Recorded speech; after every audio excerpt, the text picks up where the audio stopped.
نحمده ونصلي على رسوله الكريم. أعوذ بالله من الشيطان الرجيم. بسم الله الرحمن الرحيم.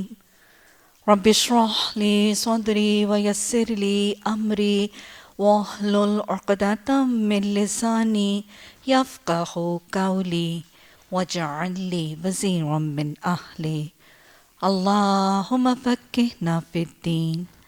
آمین ثم آمین. قوم لوط اور اس کا واقعہ. حضرت لوط علیہ السلام کا تعلق حضرت ابراہیم علیہ السلام سے ہے. ہمیں سورہ عنکبوت کی آیت نمبر 26 کے حوالے سے پتہ چلتا ہے کہ اللہ سبحانہ تعالیٰ فرماتے ہیں کہ جب حضرت ابراہیم علیہ السلام کو ان کے بتوں کو توڑ دینے کی سزا کی پاداش میں آگ میں ڈالا گیا تھا تو بہت تھوڑے لوگ، صرف 2 لوگ حضرت ابراہیم علیہ السلام پر ایمان لائے. ان میں ایک حضرت ابراہیم علیہ السلام کے چچا ہاران کی بیٹی سارہ، جن کا بعد میں حضرت ابراہیم علیہ السلام کے ساتھ نکاح بھی ہوا اور آپ کی زوجہ محترمہ بھی ہوئیں، حضرت سارہ بنت ہاران، اور دوسرے حضرت ابراہیم علیہ السلام کے بھائی ہاران بن تارح کے بیٹے لوط بن ہاران بن تارح. حضرت لوط اور حضرت سارہ حضرت ابراہیم علیہ السلام کے ساتھ عراق کا علاقہ چھوڑ کر فلسطین کے علاقے میں ہجرت کر کے منتقل ہوئے. حضرت لوط علیہ السلام اس ہجرت کے بعد حضرت ابراہیم علیہ السلام کے ساتھ فلسطین اور مصر کے علاقوں میں سفر کرتے رہے، دعوت دیتے رہے، اور اس سارے اثناء میں حضرت ابراہیم علیہ السلام سے اللہ کی تعلیمات، احکامات، اسلام کی تعلیمات، تربیت اور تزکیہ حاصل کرتے رہے. اور پھر حضرت ابراہیم علیہ السلام سے یہ تربیت اور علم حاصل کرنے کے بعد جب نبوت کے اخلاق کی تکمیل ہوئی تو اس وقت نبوت سے سرفراز کیے گئے اور اس گمراہ، سرکش، بدکار قوم کی طرف نبی بنا کر بھیجے گئے. حضرت لوط علیہ السلام کی جو شبیہ ہمیں اسرائیلیات سے ملتی ہے وہ کچھ ایسی ہے کہ حضرت لوط علیہ السلام کا رنگ گندمی، قد مناسب موزوں قد، بہت زیادہ قداور نہیں ہے، چمکدار موٹی موٹی آنکھیں، بدن پر نہ زیادہ گوشت نہ کم گوشت، مزاج میں بہت زیادہ سادگی اور طبیعت میں حلم. یہ واضح طور پر آپ کی صفات کا رنگ نظر آتا ہے. قوم لوط کا علاقہ، اس قوم کا کوئی اور نام اس کے علاوہ قرآن میں مذکور نہیں ہے. ان کو اپنے نبی ہی کے نام کے ساتھ منسوب کیا جاتا ہے. اس قوم کا علاقہ فلسطین اور عراق کے درمیان کا علاقہ ہے. یہ وہ علاقہ ہے جسے شرق اردن یا ٹرانس جارڈن کا علاقہ کہا جاتا ہے.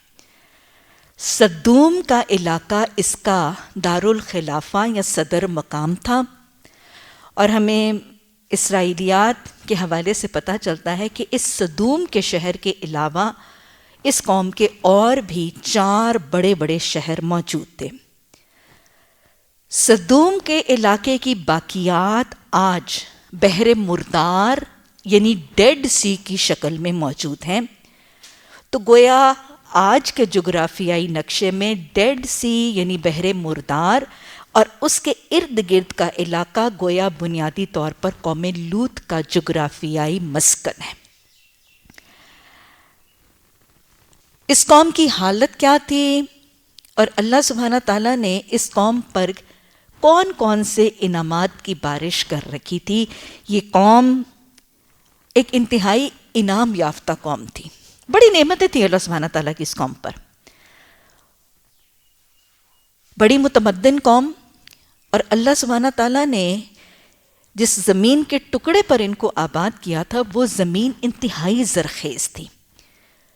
دائیں بائیں دور دور تک باغات ہی باغات تھے، آب و ہوا، موسم بہت ہی پرفضا اور بڑا ہی خوشگوار۔ اور ویسے بھی ہمیں پتہ چلتا ہے کہ اللہ سبحانہ تعالیٰ نے ان کو مالی فراخی اور خوشحالی کی نعمت سے بھی نوازا تھا، لیکن اس مالی فراخی اور خوشحالی کی نعمت پر ان کا مثبت رویہ ہونے کی بجائے ان کا حال اس مصداق پر جسے کہا گیا نا کہ عیش میں یاد خدا نہ رہا، اس قوم کا حال ایسا ہو گیا۔ نعمتوں کی کثرت میں ایسی عیش پرستی اور ایسی مادہ پرستی میں مدہوش ہو گئے کہ ایمان اور خوف خدا سے محروم ہو گئے۔ اللہ سبحانہ تعالیٰ نے مختلف صورتوں میں ان کے کیفیتوں کا نقشہ جو ہے وہ کھینچا ہے، اور ان کی اس مادہ پرستی اور ان کی اس مال کی محبت اور شدت مال کو جمع کرنے کی جو خواہش تھی، اسی نے ان کو ساری ان کے اندر غلط روی جو ہے وہ پیدا کی۔ اور سب سے پہلی غلط روی جو ان کے اندر نمایاں ہوئی وہ ان کی جنسی خواہشات کے حوالے سے تھی۔ اپنی جنسی خواہشات کی تکمیل کے لیے اس بستی کے مرد عورتوں کو چھوڑ کر مردوں سے رجوع کرنے لگے تھے۔ سورہ اعراف میں اللہ سبحانہ تعالیٰ نے اس کا تذکرہ کیا، اِنَّكُمْ لَتَأْتُونَ الرِّجَالَ شَهْوَةً مِّن دُونِ النِّسَاءِ، کہ اس میں کوئی شک نہیں کہ تم عورتوں کو چھوڑ کے مردوں کے پاس اپنی شہوت کی تکمیل کے لیے جاتے ہو۔ اور پھر یہ بھی نہیں کہ شہوت رانی کے لیے یہ بدکاری کی ایک نئی رسم کو انہوں نے، طریقے کو انہوں نے ایجاد کیا، اور یہ بدکاری کی لواطت کی اس طریقے کے موجد ہوئے، یہ بے حیائی میں بھی حد سے زیادہ گزر گئے تھے۔ اور وہ جو حدیث میں آتا ہے نا کہ آپ صلی اللہ علیہ وسلم نے فرمایا کہ جب تجھ میں حیا نہ رہے تو جو چاہے کر، ان کی وہ کیفیت تھی۔ بے حیائی گویا حدود سے جب گزر چکی تھی تو یہ کھلم کھلا اعلانیہ ان چیزوں کا ارتکاب کرتے تھے، ان چیزوں کی دعوت دیتے تھے، ان چیزوں کے تذکرے کرتے تھے، اور کھلم کھلا ان چیزوں کا اعتراف، ان کا تذکرہ اور ان کا ارتکاب کرنے سے نہ شرماتے تھے، نہ جھجکتے تھے، نہ حیا کرتے تھے۔ اللہ سبحانہ تعالیٰ نے سورہ نمل میں ان کا تذکرہ فرمایا، اتاتون الفاحشۃ وانتم تبصرون، کہ آنکھوں دیکھی بے حیائی کرتے ہو، اپنی محفلوں کے اندر ان چیزوں کے تذکرے کرتے تھے اور ارتکاب کرتے تھے، اور ان کو حیا نہیں آتی تھی۔ بنیادی طور پر ہم جنسی لواطت کے عمل کے یہ موجد، اس کو ایجاد کرنے والے اور اس کا آغاز کرنے والے بنیادی طور پر شیطان کے وسوسوں کا شکار ہوئے۔ شیطان جس کے لیے قرآن نے کہا اِنَّهُ لَكُمْ عَدُوٌّ مُبِينٌ، وہ تمہارا کھلم کھلا دشمن ہے، اس نے ان کے دلوں میں کیا وسوسہ ڈالا؟ یہ حب مال رکھنے والوں، مال کے پرستاروں کے دل میں شیطان نے یہ وسوسہ ڈالا کہ دیکھو جب تم نکاح کرتے ہو، عورتوں سے بندھن باندھتے ہو، نکاح کرتے ہو، ان کے ساتھ جسمانی خواہشات کی تکمیل کرتے ہو، تو اس کا لازم نتیجہ اولاد ہے، اور یوں نکاح کے لازم نتیجے کے طور پر تمہیں اپنی بیوی، بچے، اہل خانہ کی مالی کفالت کرنی ہوگی، اور یوں تمہارے سر پر بہت سی ذمہ داریوں کا بوجھ بھی آئے گا اور تمہارا مال بھی خرچ ہوگا۔ تو حریصوں اور بخیلوں نے اپنے آپ کو، اپنے مال کو، اپنے بیوی بچوں کے نان نفقے پر خرچ ہونے سے بچانے کے لیے، اور سست اور کاہلوں نے اپنے آپ کے اوپر الگ ذمہ داریاں لادے جانے سے بچنے کے لیے شیطان کے وسوسوں پر لبیک کہہ کر اپنی جنسی خواہشات کی تکمیل نکاح اور عورتوں سے کرنے کی بجائے مردوں کے ساتھ ہم جنسی کر کے اپنی جنسی خواہشات کی تکمیل کا طریقہ اختیار کیا، تاکہ لواطت کے اس عمل سے نہ اولادیں ہوں اور نہ اہل خانہ بیوی بچوں کی ذمہ داریوں کا بوجھ ہو، اور نہ ہی کوئی مالی کفالت کا بوجھ اور ذمہ داری ہو، اور یوں یہ لواطت کے قبیح، حرام اور ناجائز عمل کے موجد بن گئے۔ لواطت کا عمل جو مردوں کا مردوں سے تعلق ہے یہ حرام عمل ہے، ملعون عمل ہے، اور یہ صرف اپنی بدکاری یا فحاشی یا بے حیائی ہی کی وجہ سے نہیں، معاشرے کے اوپر اپنے جو قبیح اثرات ہیں ان کی وجہ سے بھی حرام ہے، کیونکہ لواطت کے اس عمل میں ملوث معاشرے کی زد سب سے پہلے کس پر پڑتی ہے؟ گھر اور خاندان پر۔ اس کی پہلی زد جو ہے وہ گھر کے سٹرکچر اور خاندان کے نظام کو تہو بالا کر کے رکھ دیتی ہے، اس لیے یہ انتہائی گھنونا عمل ہے۔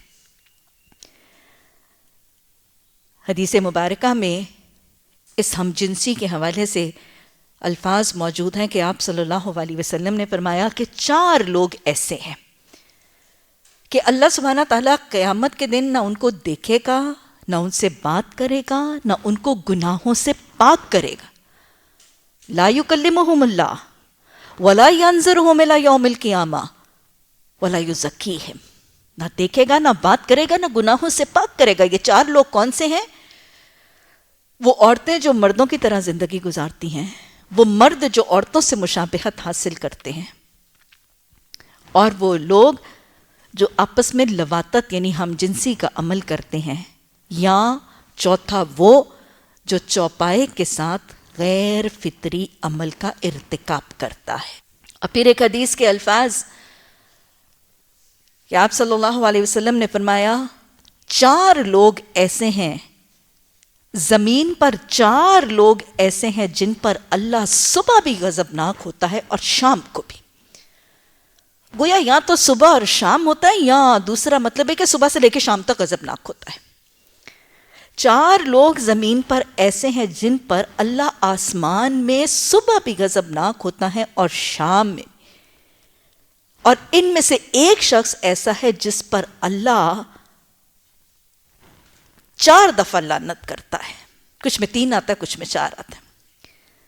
اور پھر آپ نے فرمایا ملعون ہے وہ شخص جو عمل قوم لوط کرتا ہے۔ گویا یہ حرام، قبیح، ملعون عمل جو افراد کو، معاشروں کو، قوموں کو رحمت الہی سے محروم کر دینے والا عمل ہے، یہ اس کے موجد قرار پائے اور بے حیائی کی حدوں کو عبور کر کے یہ کھلم کھلا اعلانیہ ان کاموں کا ارتکاب کرتے اور دعوتیں دیتے نظر آتے۔ ان کا دوسرا گناہ وَتَقَطَّعُونَ السَّبِيلَ، لوگوں کا راستہ کاٹنا، مسافروں کی راہ مارنا۔ یعنی یہ راہزنیاں کرتے تھے، ڈکیتیاں کرتے تھے، راہزنی کرتے تھے، لوٹ مار کرتے تھے، مسافروں کے ساتھ یہ ظلم اور زیادتی کا ارتکاب کر کے، فتنہ برپا کر کے ان کا مال لوٹ لیتے تھے۔ یہ بھی مال کی محبت ہی کا وجہ تھی، اس کی متحرک وجہ بھی مال ہی کی محبت تھی۔ انہ لحب الخیر لشدید، اس کی وجہ تھی۔ تو گویا مال کی محبت ہی نے انہیں اندھا بہرا کر دیا تھا۔ یہ مال کے پجاری، مال کی دیوی کو پوجنے والے، یہ تقاصر اور مال کی محبت ہی میں یہ لواطت کا عمل بھی کرتے تھے، ہم جنسی کی بدکاری بھی کرتے تھے، اور یہ رخزنی اور ڈکیتی اور لوٹ مار بھی اسی کے چکر میں کرتے تھے۔ تیسرا گناہ ان کا استکبار اور تکبر تھا۔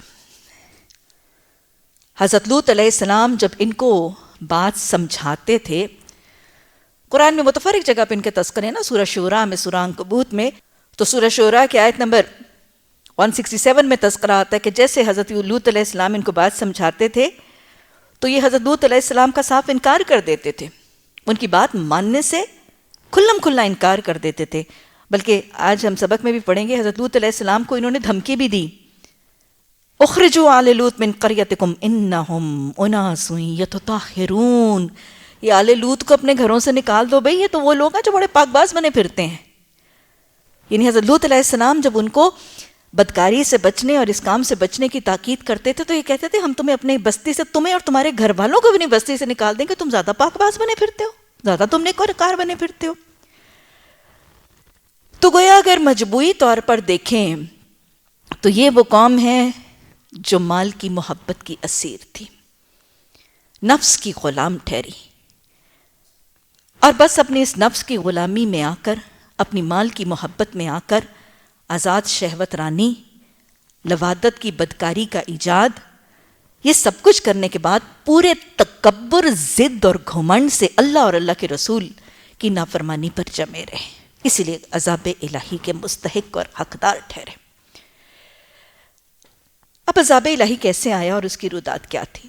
جب اللہ کی طرف سے اتمام حجت مکمل ہو گئی اور حضرت لوط علیہ السلام ایک طویل دورانیے تک ان کو اللہ کی تعلیمات اور ناحق چیزوں اور گناہ اور حرام چیزوں سے بچنے کی تاکید کرتے رہے، تمام حجت مکمل ہوئی، تو پھر اللہ سبحانہ تعالیٰ کے حکم سے 2 فرشتے آسمان سے اترے۔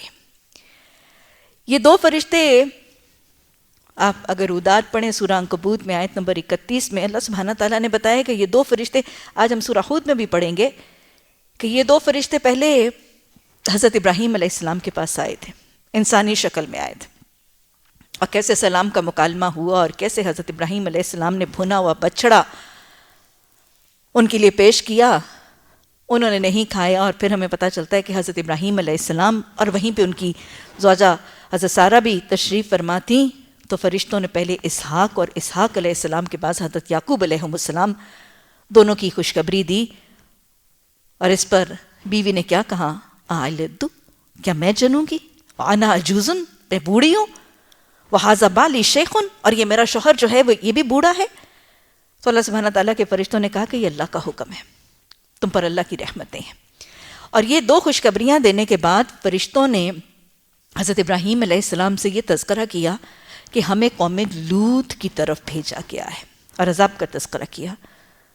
اور پھر قرآن میں آتا ہے کہ حضرت ابراہیم علیہ السلام نرم دل تھے، رقیق القلب تھے، اور بڑے حلیم اور بردبار تھے، تو وہ بحث کرنے لگے کہ وہاں تو لوط علیہ السلام بھی ہیں، تو اللہ سبحانہ تعالیٰ نے پھر حکم دیا، یا ابراہیم اعرض انہذا، کہ ابراہیم یہ جو بحث اور تکرار ہے نا کہ لوط علیہ السلام کے حوالے سے، اس سے اعراض کرو، اس سے باز آ جاؤ۔ پھر فرشتوں نے حضرت ابراہیم علیہ السلام کو اس بات کی تسلی بھی دی کہ اللہ کے حکم سے لوط علیہ السلام اور ان کے ساتھی اور ایمان لانے والے جو ہیں وہ بچا دیے جائیں گے۔ اس کے بعد ہمیں پتہ چلتا ہے کہ یہ فرشتے 2 نوجوان، خوبصورت نوجوان مسافروں کی شکل میں حضرت لوط علیہ السلام کی طرف بھیجے گئے۔ قوم کی جو کمزوری تھی، جو ان کی جس چیز پر وہ ٹیمپٹ ہوتے تھے اور جو بدکاری کا ارتکاب کرتے تھے، اسی کے ذریعے ان کو آزمایا گیا۔ 2 نوجوان خوبصورت مسافر لڑکوں کی شکل میں حضرت لوط علیہ السلام کے گھر یہ فرشتے آئے، تو سورہ عنکبوت کی آیت نمبر 33 میں آتا ہے کہ حضرت لوط علیہ السلام کا دل تنگ ہو گیا۔ یہ دل کا تنگ ہونا یہ مہمانوں کی آمد کی وجہ سے نہیں تھا۔ مہمان نوازی آپ نے پیچھے بھی دیکھا، حضرت ابراہیم علیہ السلام کی اور باقی انبیاء کی بھی سنت ہے۔ یہ دل کا تنگ ہونا اس وجہ سے تھا کہ ان کو پتا تھا کہ میری قوم اب ان خوبصورت نوجوان لڑکوں کے ساتھ کس بدفعلی کا ارتکاب کرنے کی خواہش رکھے گی۔ اور ہمیں یہ پتا چلتا ہے کہ حضرت لوط علیہ السلام نے اپنی بیوی کو، قوم کو ان خوبصورت نوجوان مہمان مسافروں کی آمد کی خبر رسانی سے منع کیا تھا۔ یہ وہ بیوی تھی جو بنیادی طور پر ایمان نہیں لائی تھی، اور حضرت لوط علیہ السلام کے ساتھ اتنی طویل ازواجی رفاقت کے باوجود بھی اس کا دل نہیں بدلا تھا۔ اس کی ساری حمایتیں اور اس کی ساری معاونتیں جو ہیں، اور اس کا سارا تعلق بنیادی طور پر اپنی کافر مشرک قوم کے ساتھ ہی تھا۔ وہ جو ضدی، ڈھیٹ، متکبر، بدکار قوم ہے نا، اس کی ساری حمایتیں بنیادی طور پر اپنے اس قوم کے ساتھ تھیں۔ متفرق طریقے پتہ چلتے ہیں کہ اس نے اپنی قوم کو کیسے خبر دی۔ کچھ حوالوں میں تو آتا ہے کہ اپنے گھر کے پچھلے دروازے سے چھپ چھپا کے، حضرت لوط علیہ السلام نے منع کر دیا تھا، روک دیا تھا باہر جا کے خبر دینے سے، لیکن یہ شوہر سے چھپ کے گھر کے پچھلی جانب سے جا کے اپنے قوم کے لوگوں کو ان نوجوان لڑکوں کی آمد کی خبر بنفس نفیس خود جا کے دے آئے تھے۔ اور کچھ حوالہ جات سے یہ بھی پتہ چلتا ہے کہ اس قوم کے مہمانوں کی آمد کی خبر دینے کے طریقہ ایک جو اس بادشاہ میں رائج تھا، وہ یہ تھا کہ جب کسی کے گھر مہمان آتا، اس کی مہمان نوازی کے لیے ظاہر ہے جب وہ چولہا جلاتے میزبانی کے طور پر کچھ پکاتا تو ان کے گھر کی چھت پہ سے دھواں نکلتا، اور جب کسی کے گھر کے چھت پہ دھواں اور دھوئیں کے اثرات نکلتے تو لوگ بھانپ لیتے کہ اس گھر میں کسی مہمان کی آمد ہے۔ تو اس خاتون نے دانستہ علامت کے طور پر قوم کے لوگوں کو اپنے مہمانوں کی آمد کی خبر دینے کے لیے وہ چولہا جلایا، آگ بھڑکائی، تاکہ اس کے چھت میں سے جب یہ آگ اور دھواں، یہ دھوئیں کی علامت اور نشانی قوم دیکھے گی تو وہ پہچان لے گی اور اپنے مقصد اور اپنی خبر پا لے گی۔ بہرحال یہ بیوی کا رویہ کیا ہے؟ اللہ کی نافرمان ہے، اللہ کے رسول کی نافرمان ہے، اپنے شوہر کی نافرمان ہے، اور صرف شوہر کی نافرمان نہیں، شوہر کے ساتھ خیانت کرنے والی بھی ہے۔ آپ تو سورہ نساء پڑھ رہے ہیں، اچھی بیویوں کی صفات: صالحات، نیک بیویاں، قانتات، فرما بردار، اطاعت گزار بیویاں، حافظات، اپنے شوہروں کے مال، عزت، آبرو اور پھر اس کے رازوں کی حفاظت کرنے والی۔ تو یہ اچھی بیویوں کی صفات سے متصف نہیں، یہ اپنے رب اور اپنے رسول اور اپنے شوہر کی نافرمان اور خائنہ تھی۔ انجام کیا ہوا؟ ہمیں پتہ چلتا ہے کہ جب حضرت لوط علیہ السلام اپنی 2 بیٹیاں اور اہل خانہ جو ایمان اور ساتھی جو ایمان لائے تھے، ان کو لے کر جب اللہ کے حکم سے بستی کو چھوڑ کے نکلے تھے، تو اللہ نے حکم دیا تھا کہ تم میں سے کوئی پیچھے مڑ کے نہ چلے۔ بیوی کو ساتھ لے کر ہی نہیں نکلے تھے۔ کچھ روایات میں آتا ہے کہ بیوی نے ان کا تعاقب کیا، پیچھے آئی، لیکن جب اللہ کا حکم تھا کہ پیچھے مڑ کے بستی والوں کو نہ دیکھنا، اس کی چونکہ ساری محبتوں کا اور ساری حمایتوں کا محور اور مرکز تو اس کی بستی تھی، اس کی قوم کے لوگ تھے، اس کا دل تو ان کے ساتھ جوڑا تھا، تو یہ اپنے شوہر، اپنے اہل خانہ کے تعاقب میں آئی تو صحیح، لیکن مڑ مڑ کے اپنی بستی کو دیکھتی تھی، حالانکہ اللہ نے اس چیز سے منع کیا تھا۔ اور پھر کچھ روایات میں آتا ہے کہ یہ بھی عذاب سے دوچار کی گئی تھی، اور کچھ روایات میں یہاں تک بھی تذکرہ آتا ہے کہ اس کو پھر پتھر کا مجسمہ بنا دیا گیا تھا۔ یہ اسرائیلیات کے حوالے سے پتہ چلتا، اور کچھ روایات میں یہ آتا ہے کہ پھر اس پر ایک بہت بڑا سا پتھر پڑا تھا اور وہیں ہلاک ہو گئی۔ بہرحال اصل بات کیا ہے کہ نبی کی بیوی ہونے کے باوجود عذاب الہی، ہلاکت، تباہی اور بربادی سے نہ بچ پائی۔ اصول کیا مل رہا ہے؟ لہا ما کسبت وعلیہا ما اکتسبت، ہر ایک کے لیے اس کے اپنے ہاتھوں کا کسب ہے، فائدہ اپنا ایمان اور اپنا عمل دینے والا ہے۔ لیس الانسان الا ما سعی، ہر ایک کے لیے اپنی صحیح، اپنی کوشش، اپنی ایفرٹ، اپنی نیکیاں، اپنی عبادات، اپنی بندگی، اپنی اطاعت کام آئے گی۔ اور پھر یہ بھی اصول واضح طور پر پتہ چل رہا ہے، کسی نیکوکار سے نیکوکار، کسی عبادت گزار سے عبادت گزار، کسی سوالے سے سوالے، یہاں تک کہ نبی کے ساتھ بھی رشتہ، قرب، تعلق نجات کا ذریعہ نہیں بنے گا۔ نجات ہے ان الذین آمنوا وعملوا الصالحات، اسی پر ہی ہے، ایمان اور ایمان کے بعد عمل صالح، یہ نجات کا ذریعہ بنے گا۔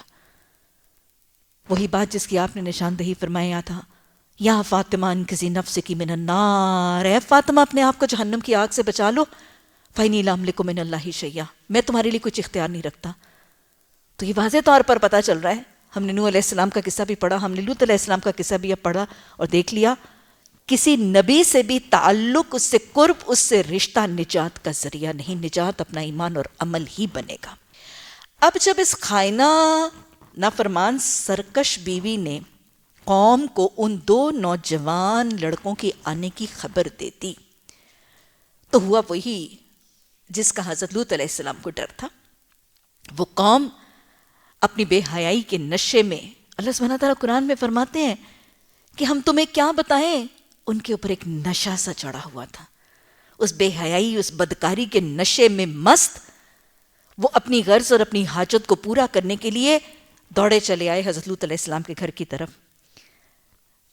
اور قرآن کی آیات بتاتی ہیں کہ اس موقع پر حضرت لوط علیہ السلام نے ان کو ہر ہی طریقے سے قائل کرنے کی کوشش کی، تم مجھے میرے مہمانوں میں رسوا نہ کرو۔ پھر انہوں نے منت سماجت سے یہاں تک کہا کہ یہ میری بیٹیاں ہیں، گویا اپنی بیٹیاں یا قوم کی بیٹیاں تک پیش کر دیں، کس معاملے کے لیے؟ نکاح اور جائز تعلق کے لیے۔ نبی کی قربانی کی حد اور انتہا دیکھ لیجئے، اپنی بیٹیاں یا قوم کی بیٹیاں پیش کر دیں کہ ان کے ساتھ اپنے نکاح کر کے اور اپنی جائز خواہشات کی تکمیل کرو اور یہ بدکاری کے ارتکاب سے اور میرے مہمانوں کی ذلت اور رسوائی سے مجھے بچا لو. لیکن یہ حضرت لوط علیہ السلام کے دروازے اور کباڑ توڑ توڑ کے اندر گھسنے کی کوشش کر رہے تھے. اور ہمیں پتہ چلتا ہے کہ حضرت لوط علیہ السلام پھر بہت زیادہ جب اس وقت پریشان اور غمزدہ تھے اور گھبراہٹ کا شکار تھے تو یہ نوجوان جو بنیادی طور پر فرشتے تھے انہوں نے ہاتھ بڑھا کر یہ آنے والے قوم کے ان بدکاروں کی آنکھیں موند دی تھیں. اور پھر یہ نابینا ہونے کے باوجود اپنی بینائی کھونے کے باوجود بھی ہمیں پتہ چلتا ہے کہ وہ دروازے کو اور دیوار کو ٹٹول کے اندر آنے کی کوشش کر رہے تھے. اور پھر ان فرشتوں نے حضرت لوط علیہ السلام کو تسلی دی کہ آپ اپنا دل تنگ نہ کریں, آپ غم نہ کریں, یہ آپ کو کچھ نہیں بگاڑ سکیں گے اور راتوں رات اس قوم کو عذاب سے ختم کر دیا جائے گا. اور پھر اللہ سبحانہ تعالیٰ نے حضرت لوط علیہ السلام کو یہ حکم دیا کہ آپ راتوں رات اپنے اہل خانہ کو اور اپنے ساتھیوں کو لے کر نکل جائیں. حضرت لوط علیہ السلام کی 2 بیٹیاں جو ان پر ایمان لائی تھیں اور جو ساتھی ایمان لائے تھے ان کی میت میں اپنی بستی کو چھوڑ کر نکلے. بیوی کے ساتھ جو معاملہ ہوا اس کا ہم نے تذکرہ کر دیا. اس قوم پر عذاب کیسے آیا تھا؟ زلزلے اور پھر زلزلے کے بعد آتش فشاں کے پھٹنے سے. آتش فشاں کے پھٹنے سے ہم آج بھی دیکھتے ہیں کہ بسوں کا جب آتش فشاں پھٹتا ہے تو 2 قسم کی چیزیں ہوتی ہیں. ایک تو لاوا, اور لاوے کے بہہ نکلنے سے بستیاں جل کر راکھ ہو جاتی ہیں. اور پھر جب آتش فشاں پھٹتا ہے تو آتش فشاں کے پھٹنے سے اس کے اندر جو پتھر اور جو سنگریزے ہوتے ہیں وہ بھی دہکتے ہوئے نکلتے ہیں. پکے ہوئے سنگریزے نکلتے ہیں, پکے ہوئے پتھر جو ہیں وہ نکلتے ہیں. تو یہ پکی ہوئی مٹی کے پتھر جو ہیں وہ اس قوم پر آتش فشاں کے پھٹنے سے برسائے گئے. اور کچھ روایات میں یہاں تک پتہ چلتا ہے کہ اللہ کے حکم سے فرشتے نے, کچھ روایات میں پہاڑوں کے فرشتے کا تذکرہ آتا ہے اور کچھ میں حضرت جبریل امین کا تذکرہ آتا ہے کہ اس بستی کے جو صدر مقام کا علاقہ ہے اس کو اپنے ہاتھ پر اٹھا کے الٹ کے زمین پر پٹخا تھا. اور اتنی بلندی اور اتنی شدت اور قوت سے پٹخنے کی وجہ سے وہ زمین کا ٹکڑا جس پر وہ زمین پٹخی گئی تھی وہ زیر زمین بہت گہری ہو گئی.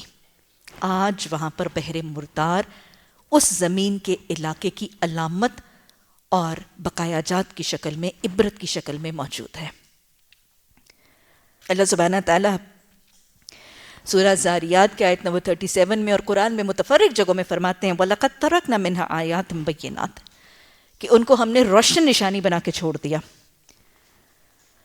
حضرت لوط علیہ السلام کے حوالے سے پتہ چلتا ہے کہ حضرت لوط اور ان کے ساتھی 40 دن کا سفر کر کے یہاں سے فلسطین حضرت ابراہیم علیہ السلام کے پاس پہنچے اور پھر پتہ چلتا ہے کہ وفات تک اسی علاقے میں قیام پذیر رہے. آج اس قوم کی باقیات کس شکل میں موجود ہیں؟ بحیرہ مردار, ڈیڈ سی قوم لوط کی آج سب سے بڑی باقیات کی علامت ہے. یہ وہ علاقہ ہے جو ان کے صدر مقام سدوم کا علاقہ تھا. اور آج عبرت للولی الابصار, بصارت رکھنے والوں کے لیے کتنی بڑی عبرت ہے اس بحیرہ مردار میں کہ آج ہمیں اس بات کا علم ہے کہ اس سمندر, اس علاقے کے پانی کے اندر نمک کی شرح یعنی سالٹ کنٹینٹ اتنی زیادہ ہے کہ اس میں کوئی آبی حیات موجود ہی نہیں ہے. نہ جانور, نہ آبی نباتات, نہ ایکویٹک لائف, نہ ایکویٹک اینیملز, نہ فش, نہ ایکویٹک پلانٹس سروائیو ہی نہیں کرتے ڈیڈ سی میں. سالٹ کنٹینٹ بہت زیادہ ہے.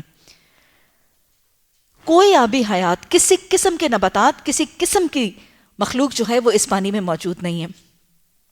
یہ عبرت ہے, یہ عبرت ہے. الٹا کام کرنے والوں کو الٹی سزا دی گئی, بستی کو پٹخ کے رکھ دیا گیا اور اس روئے زمین پر آج ایک بحر ہے, بحرہ مردار, جس کے اوپر کوئی چیز موجود نہیں ہے.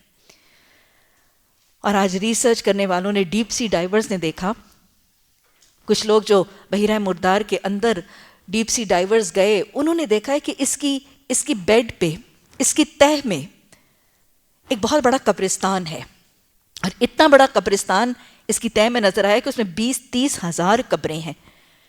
گویا پتہ چلتا ہے کہ وہ علاقہ جس کے پاس 20-30 ہزار قبروں پر مشتمل قبرستان ہے، اس کے پاس کتنا بڑا شہر آباد ہوگا۔ اور ویسے بھی بحیرہ مردار کے ارد گرد جو سارا زمینی علاقہ ہے، اس پر آج بھی لاوے سے بنائے جانے والے پتھروں اور لاوے کے سنگریزوں کے اثرات آج بھی اس قوم کے عذاب کی واضح نشانی اور منہ بولتی دلیل ہیں۔ لیکن بحیرہ مردار کی تہ میں اس قبرستان اور اس شہر خاموشاں کے علاوہ ان کی عمارتوں کی کوئی علامت موجود نہیں ہے۔ ساری کی ساری عمارتیں ڈھا دی گئی ہیں، اور ساری کی ساری قوم برباد اور مسمار کر دی گئی۔ کسی قسم کی کوئی علامت اس قوم کی تعمیر، ان کی عمارتوں، ان کے کھنڈرات کی شکل میں بہر کیف موجود نہیں ہے۔ اگر اس قوم کے حوالے سے اصول اور پیغامات دیکھے جائیں، مال کی محبت کا انجام نظر آ رہا ہے۔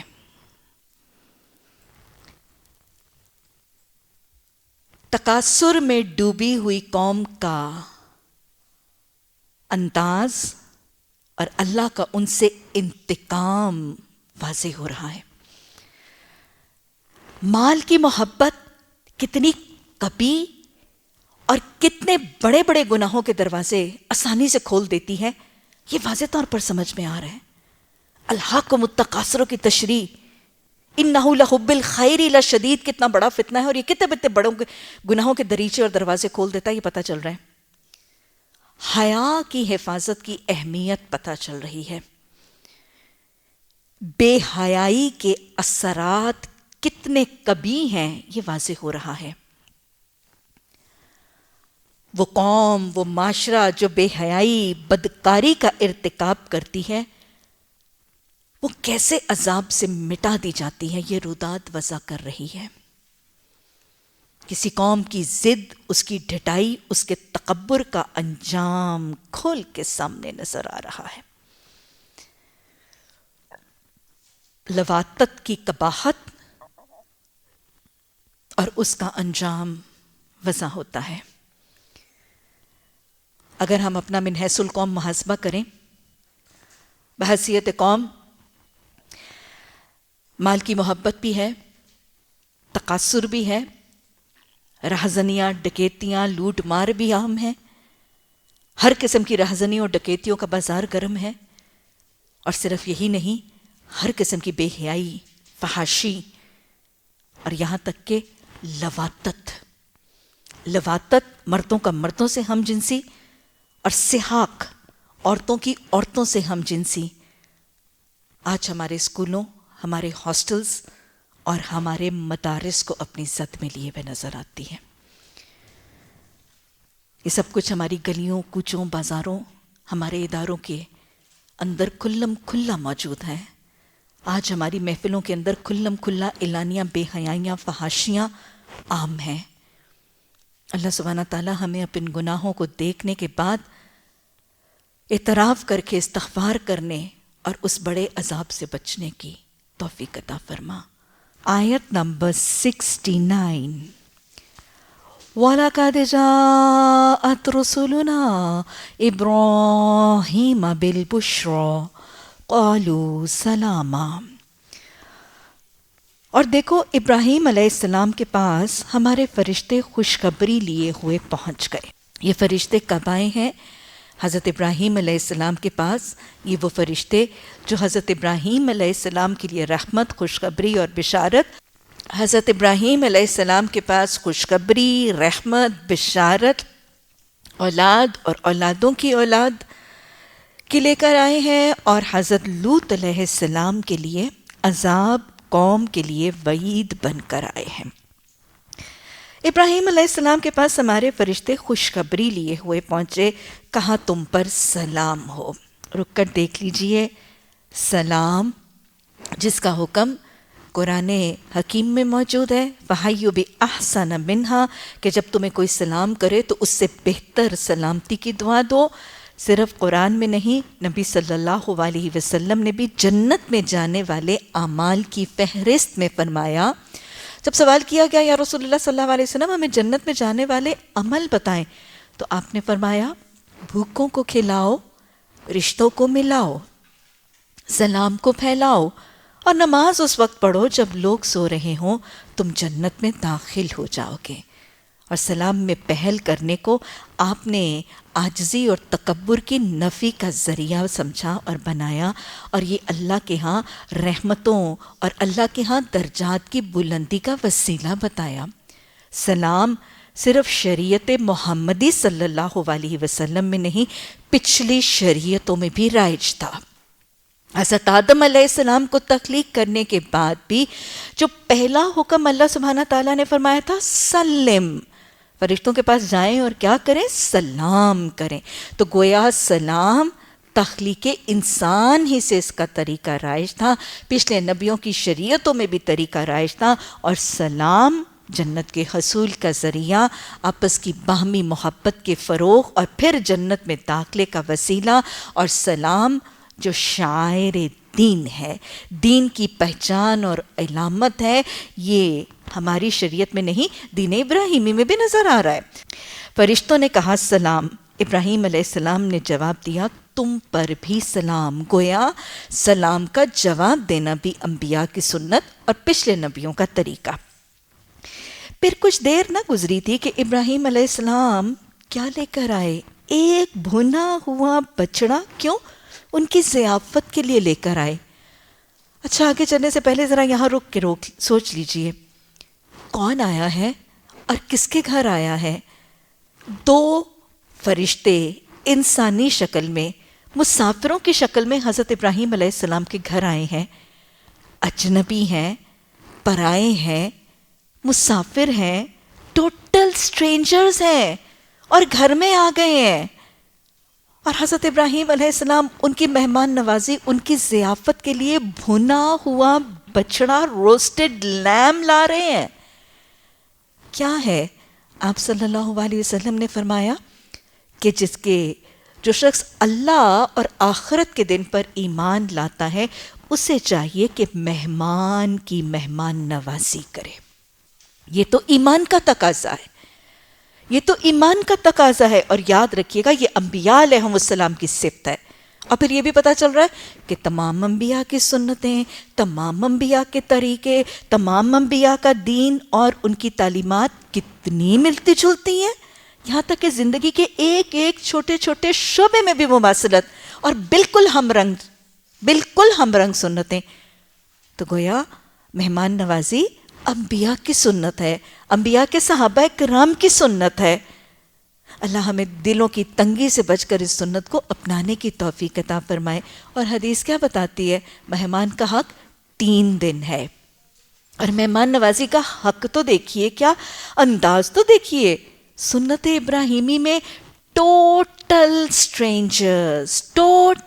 سٹرینجرز اور مسافروں کی مہمان نوازی کے لیے بھنا ہوا بچڑا نکالا جا رہا ہے۔ اور اس دور میں کتنی مشقت، ایک بچڑے کو ذبح کرنی، کھال اتارنا، گوشت بنانا، گوشت پکانا۔ آج کل کے دور میں، آج کل کی سہولتوں میں، جہاں کوکرز بھی ہیں، مائکرو ویوز بھی ہیں، فروزن چیزیں اور آئٹمز بھی موجود ہیں، یہاں پہ مہمان نوازی میں دل تنگ ہونے لگتے ہیں۔ کیبنٹس گروسریز کے ساتھ بھری ہوئی ہیں، فروزن سٹف کے ساتھ فریزرز بھرے ہوئے ہیں، لیکن وہ تو سب کچھ بھرا ہوا ہے، لیکن دل ہرس، ہوس اور بخل سے بھرا ہے۔ یہ دل کی تنگی مار جاتی ہے آج لوگوں کو۔ قرآن نے فرمایا وَمَن يُوقَ شُحَّ نَفْسِهِ فَأُولَٰئِكَ هُمُ الْمُفْلِحُونَ، جو دل کی تنگی سے بچ گیا وہی فلاح پاتا ہے۔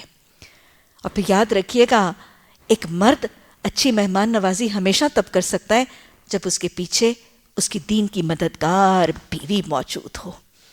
مہمان نوازی میں کردار بنیادی طور پر خواتین خانہ کا ہے۔ خواتین خانہ اگر مہمان نواز ہوں گی تو ہی گھر میں مہمان کے ساتھ حسن سلوک اور اس کی تواضع اور اس کی ضیافت کا طریقہ اختیار کیا جائے گا۔ اللہ ہمیں دل کی کشادگی اور ہمیں عطا فرما اور دل کی تنگی سے بچ کے اچھے مہمان نواز میزبان بننے کے طریقے سکھا۔ مگر جب دیکھا گیا کہ ان کے ہاتھ کھانے کی طرف نہیں بڑھتے تھے تو وہ ان سے مشتبہ ہو گیا اور دل میں خوف محسوس کرنے لگا۔ حضرت ابراہیم علیہ السلام تو بھنا ہوا بچڑا ان کی ضیافت اور ان کی مہمان نوازی کے لیے لائے ہیں، لیکن وہ دونوں فرشتے انسانی شکل میں آئے ہوئے تھے، ان کے ہاتھ نہیں بڑھ رہے تھے، اور جب ان مہمانوں کے ہاتھ اس ضیافت کی طرف نہیں بڑھے تو حضرت ابراہیم علیہ السلام کے دل میں خوف آیا اور وہ کچھ ڈرنے لگے۔ ڈرے کیوں؟ سب سے پہلی بات تو انہوں نے کھایا کیوں نہیں؟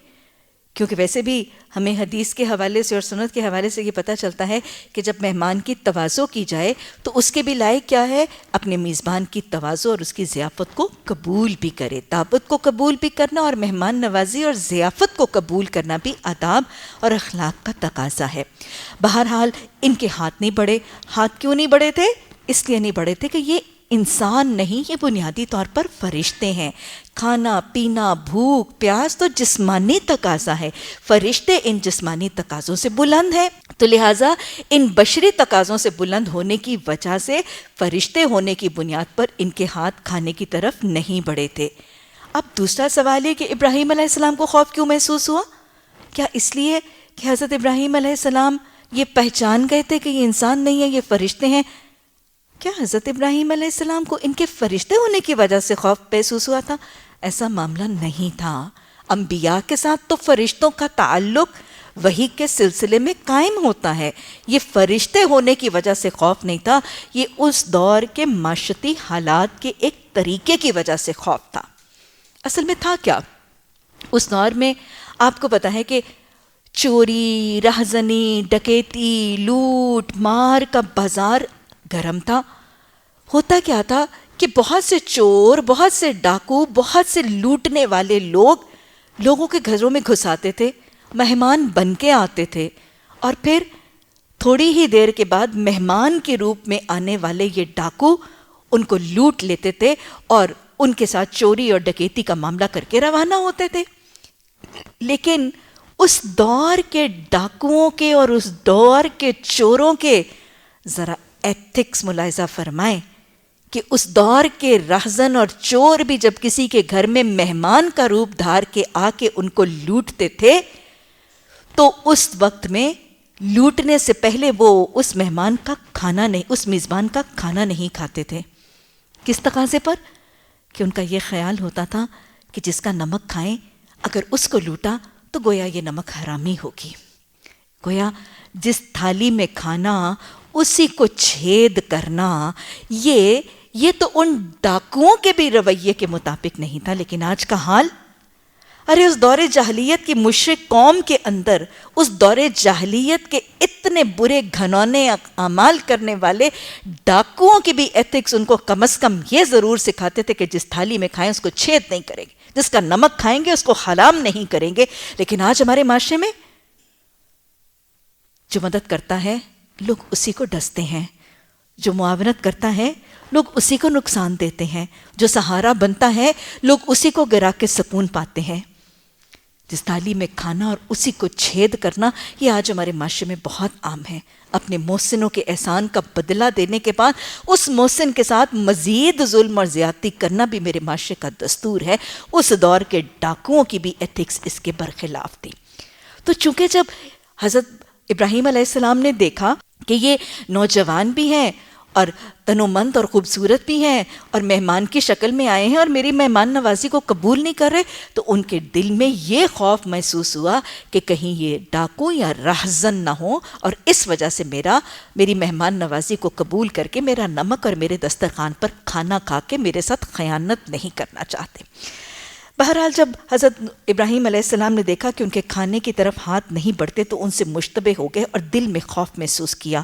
انہوں نے کہا، ڈرو نہیں، ہم تو لوط علیہ السلام کی قوم کی طرف بھیجے گئے ہیں۔ گویا اب انہوں نے اپنی کیفیت اور اپنا اصل مشن اور مقصد اور اپنی حالت جو ہے اس کا راز بتایا۔ ابراہیم علیہ السلام کی بیوی یہ کون ہے؟ حضرت سارہ بھی پاس تشریف فرما ہے، وہ سن کر ہنستی. پھر ہم نے ان کو اسحاق، اور اسحاق علیہ السلام کے بعد یعقوب علیہ السلام، اولاد نرینہ، اور اولاد نرینہ کے بھی آگے بیٹے اور پوتے کی خوشخبری دے دی. اس موقع پر حضرت سارہ نے کیا فرمایا؟ وہ بولی، ہائے میری کم بختی، کیا میرے ہاں اولاد ہوگی جب میں بوڑھی پھونس بھی ہو چکی ہوں اور یہ میرے میاں بھی بوڑھے ہو چکے ہیں. ایمان کی حالت ہمیشہ ایک جیسی تو نہیں رہتی نا. اور ویسے بھی آپ دیکھیں کہ حضرت ابراہیم علیہ السلام کی عمر بھی اس وقت کچھ روایات میں آتا ہے کہ 100 سال کی عمر تھی، اور لگ بھگ 100 کے قریب ایک شخص جو خود بھی بزرگ ہے اور بال بھی سفید ہو چکے ہیں، اور انہوں نے خود بھی کہا تھا کہ اللہ سبحانہ تعالیٰ سے جب دعا مانگی تھی اور بیوی بھی بانجھ ابھی تک لا اولاد، تو ظاہر ایک معجزہ ہی تھا جو ہونا تھا. اس پر حضرت سارہ بہت حیران ہوئی کہ اب میں پیدا کروں گی اولاد، اور اب میرے ہاں اللہ سبحانہ تعالیٰ کے یہ فرشتے. انہوں نے کہا یہ تو بہت عجیب بات ہے. فرشتوں نے کہا اللہ کے حکم پر تعجب کرتی ہو؟ ابراہیم کے گھر والوں، تم لوگوں پر تو اللہ کی رحمت اور اس کی برکتیں ہیں، اور یقیناً اللہ نہایت قابل تعریف اور بڑی شان والا ہے. گویا ایک بڑی عمر کی بانجھ خاتون اور ایک اتنے بوڑھے کو اولاد کا دے دینا دنیاوی تقاضوں پر تو حیرت کا معاملہ ہے، لیکن اولاد تو جوانوں کو بھی دینے والا اللہ ہی ہے. کیا بتائیں، ایک جوان جوڑا اولاد خود پیدا کرنے اور اولاد کو خود تخلیق کرنے اور رحم مادر میں اس کو بڑھانے یا گھٹانے کا اختیار خود رکھتا ہے. چاہے جوان ہو، چاہے بوڑھا ہو، چاہے بیمار ہو، چاہے صحت مند ہو، اس کا خالق، اس کا رازق، اس کا مالک اولاد کا تو رحم مادر میں رب ہی ہے. تو لہٰذا رب کے لیے تو ہر حالت میں یہ کلمہ کن ہے، رب کے لیے تو ہر حالت میں یہ ایک حکم ہے، اس کے لیے ہر چیز کا کرنا آسان ہے. اور پھر یہ بھی پتہ چل رہا ہے کہ اولاد اور نرینہ اولاد اور بیٹے کے بعد پوتے کی خوشخبری کو اللہ نے کیا کہا؟ اللہ کی رحمت اور برکت، رحم حمل کا ٹھہرنا، اولادوں کا ہونا، نسلوں کا چلنا، اولادوں کی افزائش اللہ کی رحمت اور برکت ہے. پھر جب ابراہیم علیہ السلام کی گھبراہٹ دور ہو گئی اور اولاد کی خوشخبری سے اس کا دل خوش ہو گیا، تو اس نے قوم لوط علیہ السلام کے معاملے میں ہم سے جھگڑنا شروع کر دیا. جھگڑا کیا تھا؟ باقی صورتوں میں ہم دیکھتے ہیں کہ حضرت ابراہیم علیہ السلام نے فوراً ہی تذکرہ کیا کہ وہاں تو لوط علیہ السلام بھی ہیں. اور لوط علیہ السلام کا کیا رشتہ تھا؟ بنیادی طور پر حضرت ابراہیم علیہ السلام کے بھتیجے تھے. تو اپنے بھتیجے بھی، اور صرف بھتیجے تھوڑا تھے، وہ جو تھوڑے سے ساتھی ایمان لائے تھے، ان ساتھیوں میں سے 2 ساتھیوں میں سے ایک اتنے بڑے قیمتی ساتھی بھی تھے، بھتیجے بھی تھے، ایسے قیمتی ساتھی بھی تھے. اور پھر یہی نہیں، کیا تھے؟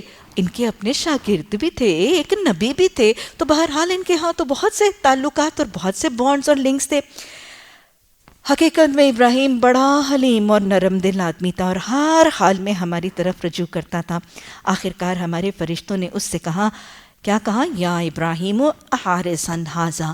یہ فرشتوں کا اپنا معاملہ اور مکالمہ نہیں تھا، یہ اللہ کی طرف سے حکم حضرت ابراہیم علیہ السلام کو پہنچایا گیا کہ یہ جو آپ قوم لوط کے عذاب کے حوالے سے بحث اور جدال کر رہے ہیں، یہ اللہ کا حکم ہے اور اللہ سبحانہ تعالیٰ کا حکم ٹالا نہیں جا سکتا، تو لہٰذا اس میں بحث تکرار مت کریں. اے ابراہیم، اس سے باز آ جاؤ، تمہارے رب کا حکم ہو چکا ہے، اور اب ان لوگوں پر وہ عذاب آ کر رہے گا جو کسی کے پھیرے نہیں پھر سکتا. اور جب ہمارے فرشتے لوط علیہ السلام کے پاس پہنچے تو وہ ان کی آمد سے بہت گھبرایا اور دل تنگ ہو گیا، اور کہنے لگا کہ آج کا دن تو بہت مصیبت کا دن ہے. یہ کیا بات ہوئی؟ حضرت لوط علیہ السلام فرشتوں کی آمد پر کیسے آئے تھے؟ 2 خوبصورت نوجوان لڑکوں کی شکل میں جو مسافر ہیں، مہمان بن کے ان کے گھر آئے تھے.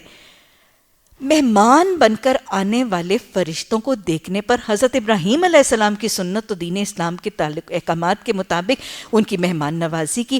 پہلے سلام کے بعد مہمان نوازی، عزت، ضیافت.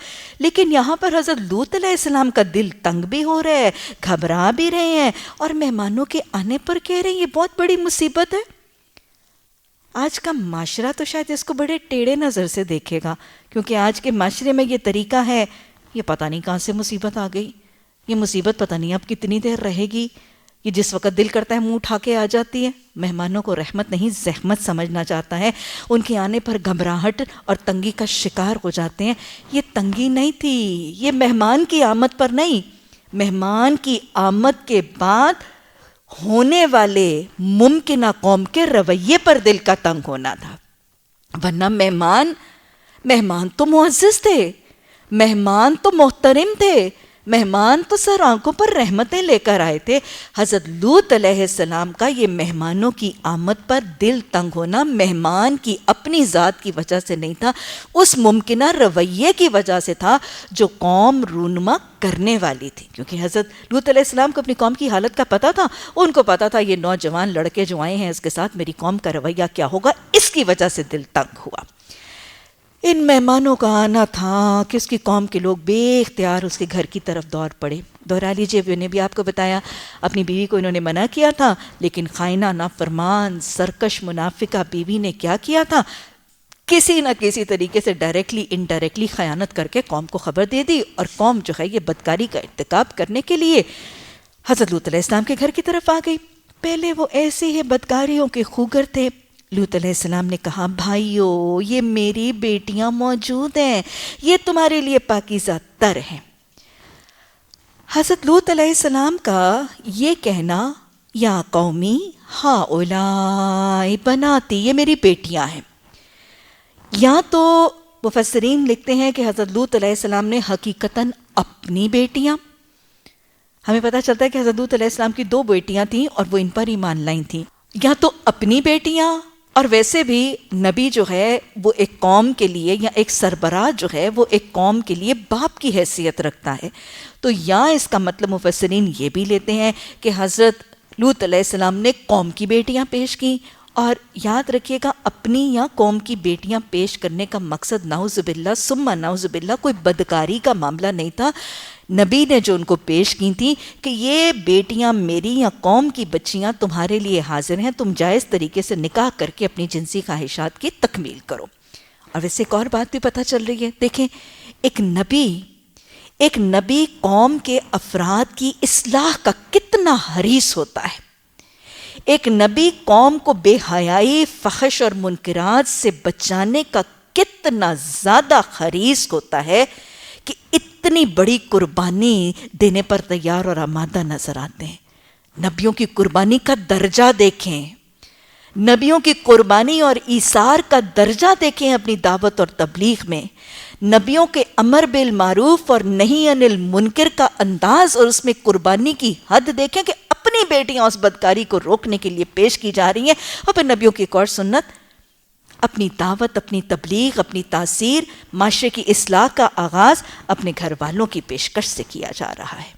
یہ ان کا ایثار ہے، یہ ان کا اخلاص ہے، یہ ان کی قربانی ہے جو معاشرے کے اندر بھلائی اور خیر کو قائم کرنے کے لیے دیا جا رہا ہے. اور ساتھ ہی کہا خدا کا خوف کرو، فاتقوا اللہ. ہر بے حیائی فحاشی پر کس چیز کا تذکرہ کرنا ہے؟ اللہ کی یاد، اللہ کا تقوی، اللہ کے سامنے حاضر ہونے کا خوف اور احساس اجاگر کرنا ہے. اللہ کا خوف کرو، کیونکہ اس وقت جب کوئی شخص بے حیائی کے نشے میں مست ہوتا ہے، اس وقت اس کو لوگوں کا، اس کو برادری کا، اس کو کسی کا کوئی خوف نہیں ہوتا. اس وقت اللہ کا خوف دلوایا جا رہا ہے. اور میرے مہمانوں کے معاملے میں مجھے ذلیل نہ کرو. گویا حضرت لوط علیہ السلام نے تو قوم کو اس بدکاری سے بچانے کی ہر ایک کوشش کی. کیا تم میں کوئی ایک بھی بھلا آدمی نہیں ہے؟ انہوں نے جواب دیا، تجھے تو معلوم ہی ہے تیری بیٹیوں میں ہمارا کوئی حصہ نہیں ہے، اور تو یہ بھی جانتا ہے کہ ہم کیا چاہتے ہیں. لوط علیہ السلام نے کہا، کاش میرے پاس اتنی طاقت ہوتی کہ میں تمہیں سیدھا کر دیتا، یا کوئی مضبوط سہارا ہی ہوتا کہ میں اس کی پناہ لے لیتا. حضرت لوط علیہ السلام کاش کس معاملے پر کہہ رہے ہیں؟ کاش میں کیا کرتا؟ نبیوں کی یاس، کاش، حسرت، آرزوؤں کا پیمانہ کیا ہے؟ میں اپنی قوم کی اصلاح کر دیتا. ہماری حسرتوں کے پیمانے کیا ہیں؟ ہماری کاش کا پیمانہ کیا ہے؟ ہم یاس، عاش، کاش کن چیزوں پر کہتے ہیں؟ اللہ ہمیں بھی اپنی حسرتوں کے پیمانوں اور ترجیحات کی ترجیح کو درست کرنے کی توفیق عطا فرمائے. تب فرشتوں نے اسے کہا، اے لوط، ہم تیرے رب کے بھیجے ہوئے ہیں، جب حضرت لوط علیہ السلام بہت ہی پریشان ہوئے اور قوم جو ہے وہ بالکل ہی مدہوش تھی اور مست تھی اور سرکشی کرتی چلی جا رہی تھی، اور حضرت لوط علیہ السلام کا خیال تھا کہ شاید یہ اپنے کام میں کامیاب بھی ہو جائیں گے، تو ان کا دل بہت ہی تنگ ہو رہا تھا. تو پھر فرشتوں نے تسلی دی کہ ہم انسان نہیں ہیں، ہم فرشتے ہیں. اور پھر وہ ہوا جو میں نے ابھی آپ کو داستان میں بھی بتایا کہ پھر فرشتوں میں سے ایک نے اپنا ہاتھ جو ہے وہ بڑھایا اور ان کی آنکھیں موند دی گئیں، اور وہ آنے والے سارے لوگ جو ہیں وہ نابینا ہو گئے، ان کی بینائی چھین لی گئی. اور ہمیں روایات سے پتہ چلتا ہے کہ بینائی چھین لینے کے عذاب کے باوجود بھی قوم اپنی بے حیائی سے نہیں باز آئی. یہ لوگ پھر بھی دیوار اور کواڑ کو ٹٹول کے دیوار دیکھتے تھے کہ کون سا رستہ ہے کہ ہم اندر جائیں اور داخل ہو کے اپنے کام کو تکمیل تک پہنچائیں. اور فرشتوں نے کہا یہ لوگ تیرا کچھ بھی نہیں بگاڑ سکیں گے، بس تو کچھ رات رہ، اپنے اہل خانہ کو لے کر نکل جا. اللہ کا سنت اور اللہ کا طریقہ ہمیشہ کیا ہوتا ہے کہ جب کسی قوم پر اتمام حجت آتی ہے اور قوم پر اللہ کی طرف سے عذاب کا فیصلہ دوچار ہو جاتا ہے، تو پھر اللہ ایمان لانے والوں کو نبیوں کے ساتھ وہاں سے نکلنے کا حکم اور ان کو بچا لیا جاتا ہے، اور عذاب رسیدہ بستیوں میں، ان عذاب رسیدہ قوموں میں صرف نافرمانوں سرکشوں کو عذاب سے دوچار کیا جاتا تھا. اور ساتھ اللہ نے فرمایا دیکھو تم میں سے کوئی پیچھے پلٹ کے نہ دیکھے. یہ پیچھے پلٹ کے نہ دیکھنے کا حکم کیوں دیا گیا تھا؟ ایک تو اس حوالے سے دیا گیا تھا کہ آپ کو پتہ ہے کہ جب یہ لوگ اپنے گھروں سے نکلے تو ان کے گھروں کے نکلنے کے بعد، جب یہ اپنی بستی سے نکل گئے تو ان کے نکلنے کے بعد ان پر اس آتش فشاں کے پھٹنے سے وہ پکی ہوئی مٹی کے کھنگر برسائے گئے، اور اس بستی کا امطرنا ان کے اوپر برسائی بھی گئی، ایک بری برسات، اور پھر ان کا الٹ پلٹ کیا گیا، آلیہا سافلہا، الٹ پلٹ ان کو کر کے رکھ دیا گیا. قوم کے اوپر یہ عذاب کے اثرات اور قوم کے اوپر عذاب کے آنے کو دیکھنا، اس کا مشاہدہ کرنا، اور پھر ان کی چیخوں کو سننا اور بستی کے الٹ پلٹ کے ہوتے ہوئے دیکھنا، یہ ایک دل کو ہلا دینے والا معاملہ تھا. تو نبی کو اور نبی کے ایمان لانے والے ساتھیوں کو اسی لیے روک دیا گیا تھا کہ جب ظاہر ہے جب وہ نکل رہے ہیں اور پیچھے عذاب آ رہا ہے تو ایک آواز تو آئی ہوگی، ایک شور، ایک دھماکہ، ایک ازدحام، بستی والوں کی چیخ پکار، ان کے الٹ پلٹ ہونے کی کیفیت نے، تم پلٹ کے نہ دیکھنا، پلٹ کے نہ دیکھنا. یہ نظارہ دیکھنے کے قابل نہیں، تمہارا دل ہل جائے گا. دہشت ناک عذاب کے نظاروں کو دیکھنے سے بچنے کی تاکید کی گئی. اصول کیا ہے؟ وہی جو ہم نے غزوہ تبوک کے حوالے سے رسول اللہ صلی اللہ علیہ وسلم کا قوم سمود کے حوالے سے بھی دیکھا تھا کہ آپ نے فرمایا تھا کہ جب عذاب رسیدہ بستیوں کے پاس سے گزرو تو وہاں پہ ٹھہرا نہ کرو، وہاں پہ ٹھہرا نہ کرو، زیادہ دیر قیام نہ کیا کرو، جتنی دیر قیام کیا کرو رو اور استغفار کیا کرو. محض انجوائمنٹ اور انٹرٹینمنٹ کے لیے عذاب رسیدہ بستیوں کے اندر رہنے کا تصور موجود نہیں ہے. تو ان کو بھی یہ کہا گیا کہ پیچھے مڑ کے نہ دیکھنا کہ ان کی حالت، ان کی رودات ایسی ہوگی کہ وہ دیکھنے والا نظارہ نہیں ہے. اللہ کے عذاب کے نظاروں کا مشاہدہ کرنا عبرت کے لیے تو کیا جا سکتا ہے، لیکن دیکھنے اور اسپیکٹیشن کے لیے یا سائلنٹ اسپیکٹیٹر بن کے اس کا مشاہدہ کرنے سے اللہ سبحانہ تعالیٰ نے روکا. تمہارا دل ہل جائے گا، تمہارے قدم ڈگمگا جائیں گے. اور اللہ نے ویسے بھی روکا کیونکہ یہ جو گروہ نکلا اس میں سے بہت سو کے گھر والے بھی پیچھے تھے. کسی کا گھر، کسی کی جائیداد، کسی کا مکان، کسی کے کھیت، کسی کے بیوی، کسی کے بچے پیچھے تھے. تو اللہ نے روک دیا، اب جب اس سفر پر چل نکلے ہو، اب جب راہ حق کے مسافر بن گئے ہو، تو تمہارے پیچھے والوں کے ساتھ جو ہو ان کا تمہارے ساتھ کوئی تعلق نہیں. ان کی روداد اور ان کے مشاہدات کو نہ دیکھنا، کیونکہ ظاہر ہے اپنوں کو، عزیزوں کو جب تڑپتے ہوئے دیکھو گے کہیں تمہارے قدموں میں لغزش نہ آ جائے. ابھی ہم نے حضرت نوح علیہ السلام کا قصہ حال ہی میں پڑھا. حضرت نوح علیہ السلام کا بیٹا جب آیا تھا تو حضرت نوح علیہ السلام نے کیا کہا تھا؟ اللہ، یہ تو میرا بیٹا ہے. دل تو حضرت ابراہیم علیہ السلام کا ہل گیا تھا، حضرت نوح علیہ السلام کا ہل گیا تھا. تو لہٰذا اللہ نے ان بستی سے نکلنے والوں کو مڑ کر دیکھنے سے اس لیے بھی روکا کہ اپنوں کو تڑپتے اور اپنوں کو عذاب میں دیکھیں گے تو پتہ نہیں کون ڈگمگا جائے گا، کس کے قدم پھسل جائیں گے، کس کا ایمان کمزور اور کس کا ایمان متزلزل ہو جائے گا اور اپنے گھر والوں کی محبت غالب آ جائے گی. تو لہٰذا ایک تو اس مشاہدے کی ہیبت سے بچنے کے لیے، عذاب رسیدہ بستی کے نظاروں کو دیکھنے سے بچنے کے لیے، تیسری بات اپنے پسماندگان کے اس انجام کو دیکھ کر کہیں قدم کے ڈگمگا جانے سے بچنے کے لیے، اور پھر ویسے بھی پیغام ایک اور بھی تو ہے، راہ حق کے مسافروں کو پلٹ پلٹ کے اپنے ماضی کی طرف نہیں دیکھنا، پیچھے رہ جانے والوں کی طرف نہیں دیکھنا۔ جب اللہ کے کرم اور اللہ کے فضل سے اللہ کسی کو شاہراہ مستقیم پر، صراط مستقیم کی شاہراہ پر گامزن کر دیتا ہے تو پھر ثابت قدمی سے، استقامت سے، پامردی قدم کے ساتھ اپنی اس جنت کی بلند منزلیں پر نگاہ رکھ کے آگے چلتے جانا ہے۔ مومن کا ماضی کے ساتھ اگر کچھ تعلق ہے تو یاس، آس، کاش کا نہیں، صرف استغفار کا تعلق ہے۔ مومن اپنی ماضی کی محرومیوں پر، ماضی کے تعلقات پر، یا اپنے نافرمانوں کے تعلقات یا محبتوں پہ روتا اور تڑپتا نہیں، ماضی کے ساتھ اس کا تعلق استغفار کا ہے۔ مڑ کے اپنی پچھلی زندگی کو خیر آباد کہنے والا مڑ کے اپنی پچھلی زندگی کی طرف پلٹ کے جانے کا طریقہ اختیار نہیں کرتا۔ صراط مستقیم پر رب نے چلا دیا تو پلٹ کے نہیں دیکھنا، تاکہ کہیں پلٹ کے شیطان واپس نہ لے جائے۔ ربنا ثبت اقدامنا، راہ حق کے مسافر جنت کی نظر رکھ کے آگے دیکھتے ہیں، مستقبل کی فکر کرتے ہیں، اپنے حال میں دین کے اوپر چلنے والے نقصانات کے پیش نظر ماضی اور مستقبل کی طرف پلٹنے کا طریقہ اختیار نہیں کرتے ہیں۔ اور ویسے بھی جب کوئی شخص دین کی دعوت کی طرف نکلتا ہے، جہاد کی طرف نکلتا ہے، تب بھی اسے پلٹ کے نہیں دیکھنا۔ آپ کو پتہ ہے 7 بڑے بڑے گناہ، موبقات، 7 بڑے بڑے ہلاک ہونے والے گناہوں سے بچو، حدیث میں آتا ہے۔ ان میں سے ایک کیا ہے؟ میدان جنگ سے پیٹھ پھیر جانا۔ میدان دعوت میں، میدان تبلیغ میں، میدان دین کی اشاعت کا ہو یا عملی میدان جنگ ہو، پیٹھ پھیر کے بھاگ جانا۔ نکل آئے ہیں اس مارکے میں، اب پلٹنے کا امکان نہیں۔ یہ تو ہم نے آپ کو پہلے بتایا ہی نہیں تھا، آج پتہ چلا۔ جب اس میدان میں قدم رکھ دیتے ہیں تو پیٹھ پھیر کے بھاگ جانا کیا ہے؟ موبقات میں سے ہے، 7 بڑے بڑے ہلاک ہونے والے گناہوں میں سے ہے۔ اللہ ہمیں عملی مجاہد بنا، اللہ ہمیں دین کی دعوت اور تبلیغ میں استقامت عطا فرما، اللہ ہمیں جنت کی طرف سفر میں ثابت قدمی عطا فرما، اللہ مڑ کے اپنی سابقہ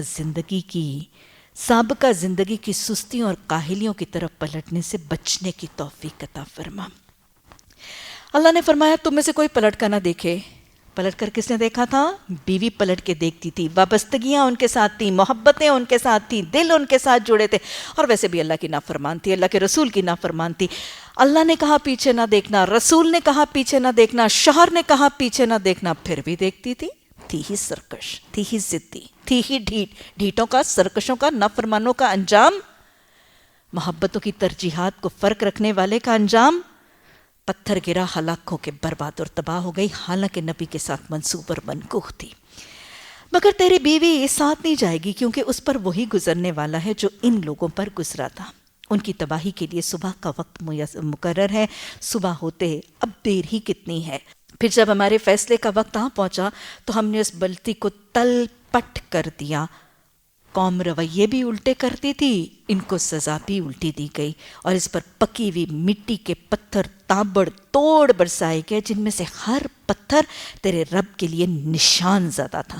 الفاظ آ رہے ہیں مسومتن، نام لکھے گئے تھے۔ گویا اللہ سبحانہ تعالیٰ کو ان بے حیاؤں پر، ان بدکاروں پر، ان فحش قوم کے ایک ایک فرد پر اتنا غضب اور اتنا غصہ تھا کہ ایک ایک پتھر جو اس قوم پر برسایا گیا تھا، مفسرین کہتے ہیں ایک ایک پتھر پر ایک ایک سرکش کا گویا نام لکھا تھا کہ کون سے پتھر کے ذریعے کس سرکش کو ہلاک کیا جائے گا۔ یہ اللہ کا انفرادی طور پر پوری قوم پر اجتماعی غضب نہیں، انفرادی طور پر ایک ایک لواطت کا عمل کرنے والے کے لیے غضب تھا کہ ایک ایک کے لیے الگ نشان زدہ پتھر جو ہیں وہ مقرر کیے گئے۔ یہ وہی حدیث کی تشریح نظر آ رہی ہے کہ اللہ صبح بھی غضبناک ہوتا ہے اور اللہ شام کو بھی غضبناک ہوتا ہے، اور عمل قوم لوط کرنے والے پر 3 دفعہ لعنت کے الفاظ ہیں۔ تو یہ وہ ملعون ہے اور یہ وہ رحمت الہی سے محرومی ہے کہ پتھر بھی گویا مجرمین کے لیے نشان زدہ تھے۔ یہ قہر الہی کی علامت ہے۔ اور اللہ سبحانہ تعالیٰ نے فرمایا اور ظالموں سے یہ سزا کچھ دور نہیں۔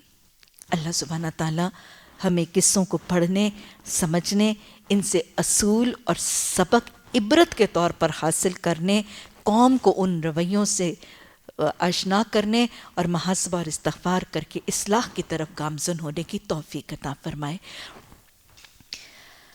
حضرت شعیب علیہ السلام اور ان کی قوم کا قصہ اور روداد۔ حضرت شعیب علیہ السلام کا تعلق بھی خاندان ابراہیم ہی سے ملتا ہے۔ ان کے والد کا نام کہیں زیعون اور کہیں میکیل جو ہے وہ آتا ہے۔ اگر والد کا نسب دیکھا جائے تو زیعون بن انفا بن ثابت بن مدین، اور خاص طور پہ حضرت شعیب علیہ السلام کی والدہ، ان کا نسب حضرت ابراہیم علیہ السلام سے جڑتا ہے۔ حضرت شعیب علیہ السلام کی والدہ حضرت لوط بن ہاران بن تارے، جو کون تھے؟ حضرت ابراہیم علیہ السلام کے بھتیجے بھی تھے۔ حضرت لوط بن ہاران بن تارے کی بیٹی تھی۔ گویا اگر انڈائریکٹلی دیکھا جائے تو تعلق کیا بنتا ہے؟ حضرت شعیب علیہ السلام حضرت لوط کے نواسے تھے، اور حضرت ابراہیم کے ساتھ رشتہ حضرت ابراہیم کے بھتیجے کے نواسے تھے حضرت شعیب علیہ السلام۔ اور یہی نبی ہیں حضرت شعیب علیہ السلام جو مدین کی قوم میں جب نبوت کے مقام پر سرفراز کیے گئے تھے تو حضرت موسیٰ علیہ السلام اپنی نبوت سے پہلے انہی کے پاس تشریف لائے تھے۔ حضرت شعیب علیہ السلام کے حوالے سے اگر ان کے مزاج کا معاملہ دیکھا جائے تو پتہ چلتا ہے کہ بہت حاضر جواب بھی تھے، بہت حق گو تھے، حق کہنے میں بالکل نہیں جھجکتے تھے، کلام میں بڑی فصاحت اور خطبات میں بڑی بلاغت تھی۔ نبی صلی اللہ علیہ وسلم نے، روایات میں آتا ہے کہ حکایت الکلام میں نبی صلی اللہ علیہ وسلم کے حوالے سے کوٹ کیا گیا کہ آپ صلی اللہ علیہ وسلم فرماتے تھے ذاک خطیب الانبیاء، کہ حضرت شعیب علیہ السلام انبیاء کے خطیب تھے، ان کے مؤثر فصاحت اور بلاغت والے خطاب کی وجہ سے ان کو یہ لقب دیا گیا، خطیب الانبیاء کا لقب دیا گیا۔ اور ویسے اگر ہم دیکھیں تو حضرت شعیب علیہ السلام کے علاوہ قرآن میں جن انبیاء کا ذکر ہے، ان کے علاوہ بینائی کی معذوری کے باوجود اور کسی قرآن کے مذکور نبی کو نبوت سے نہیں نوازا گیا۔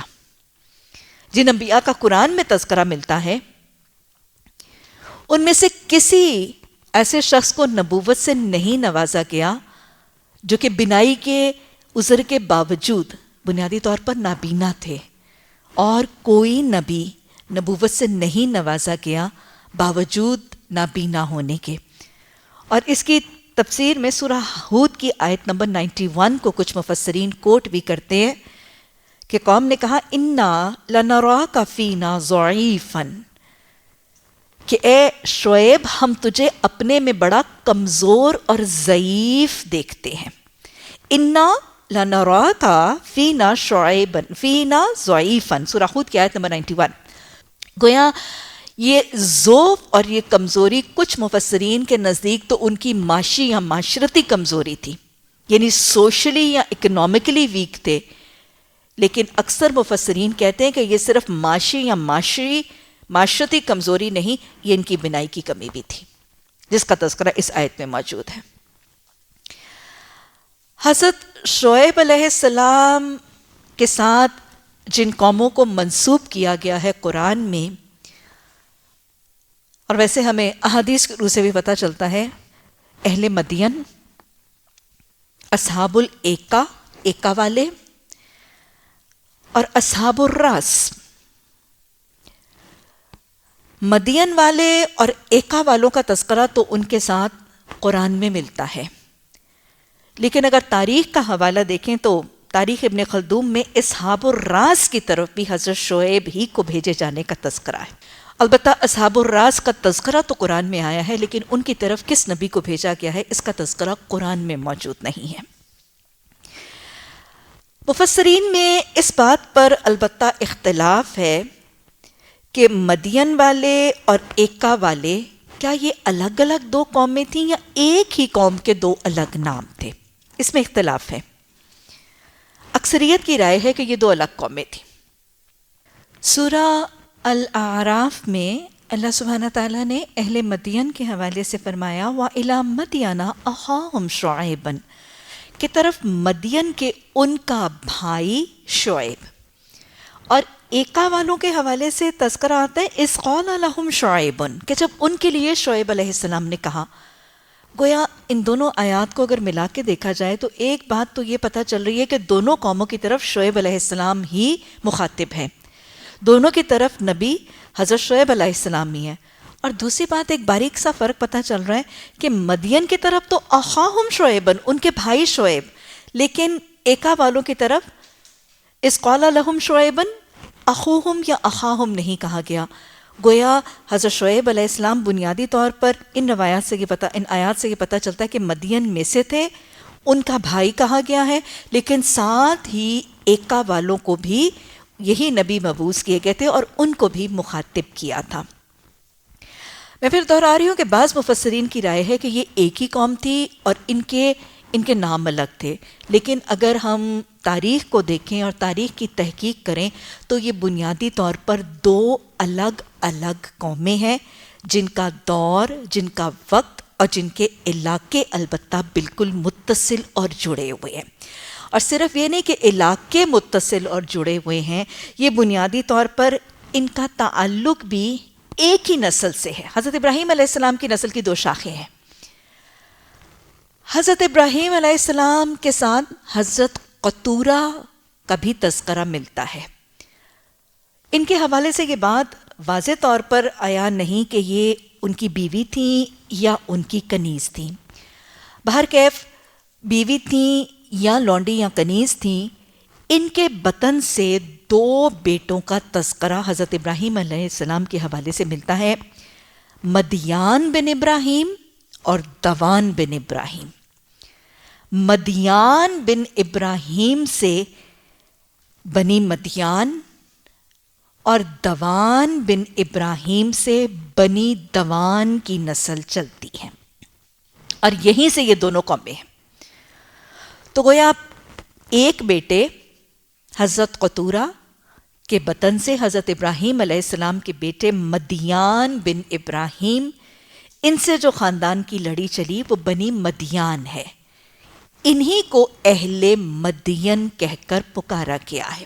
یہ اہل مدین یا بنی مدیان جس خطے پر آباد ہوئے وہ شمالی حجاز سے لے کے فلسطین تک، ندرن حجاز سے لے کے فلسطین تک، اور پھر وہاں پہ جزیرہ نما سینا میں پھیلتا پھیلتا آخری حدود جو بحر قلزم کی اور خلیج فارس کی ہیں وہاں تک ان کی آبادی جو ہے وہ پھیلتی ہوئی نظر آتی ہے، اور یہ ان دونوں خلیج فارس اور بحر قلزم کے ساحلوں تک ان کی آبادی پھیلتی نظر آتی ہے۔ یہ کون ہے؟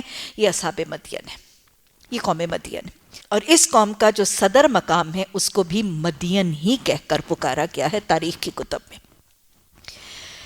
دوسری قوم جو حضرت ابراہیم علیہ السلام کے بیٹے دوان بن ابراہیم سے ہے، ان سے نسل بنی دوان ہے۔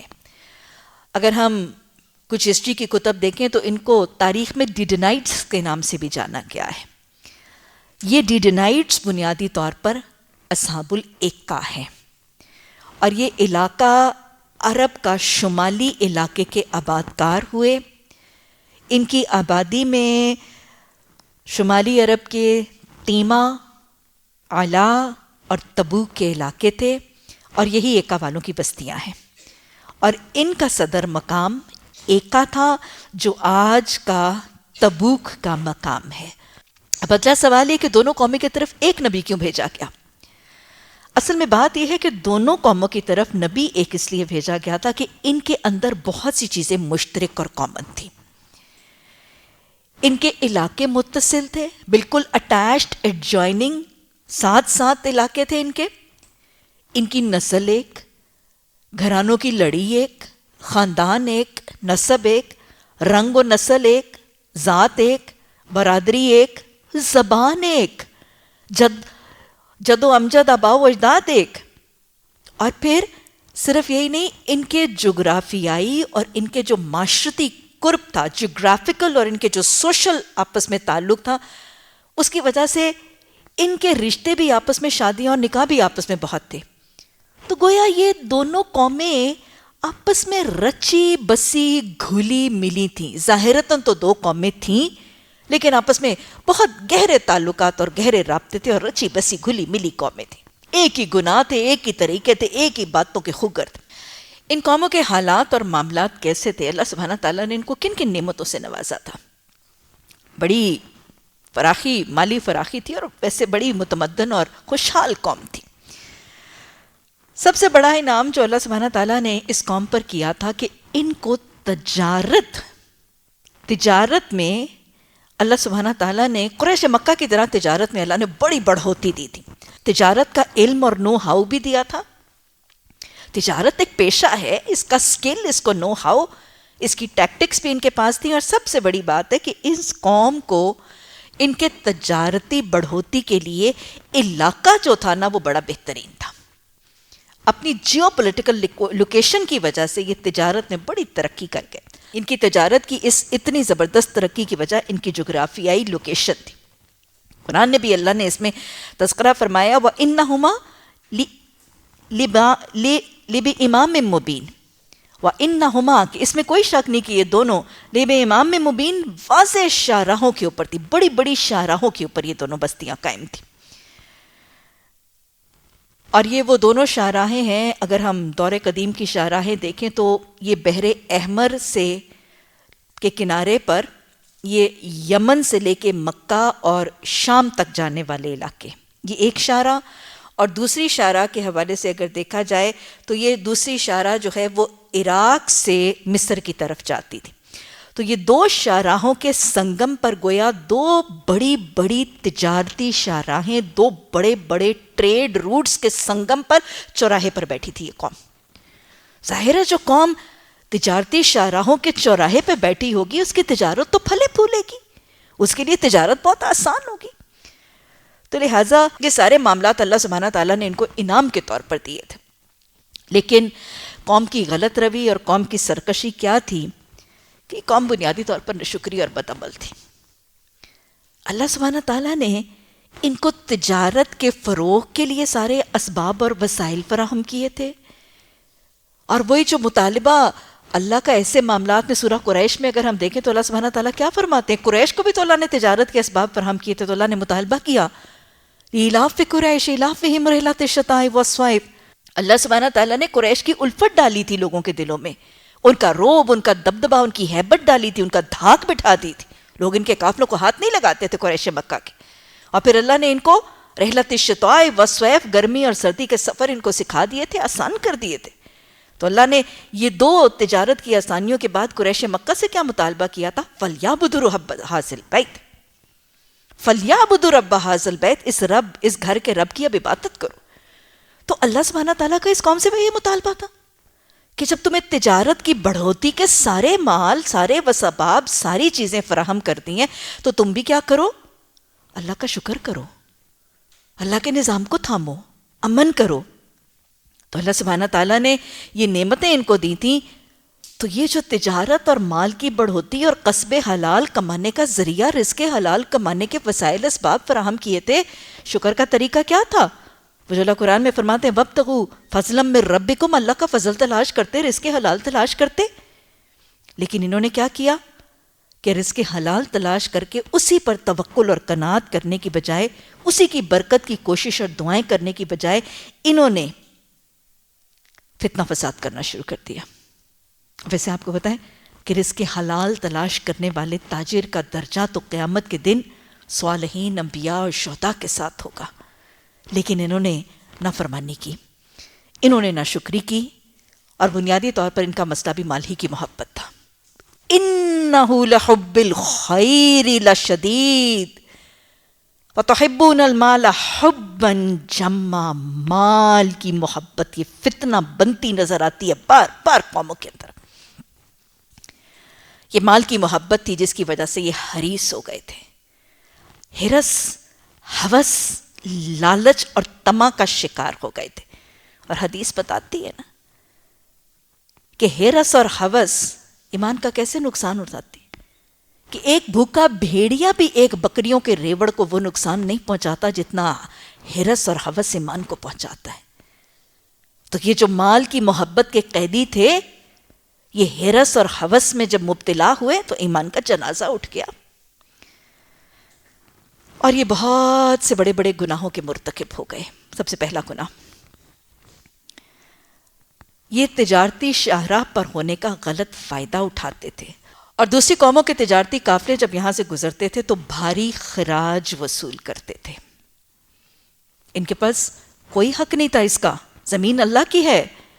اللہ کی زمین پر دوسرے تجارتی قافلوں سے بھاری خراج یا ٹیکس وصول کرنے کا ان کے پاس اختیار نہیں تھا. Just because they happen to be here exploit کرتے تھے، آنے جانے والوں کو روکتے تھے اور ان پر روب اور دبدبہ ڈال کے ان سے خراج وصول کرتے تھے.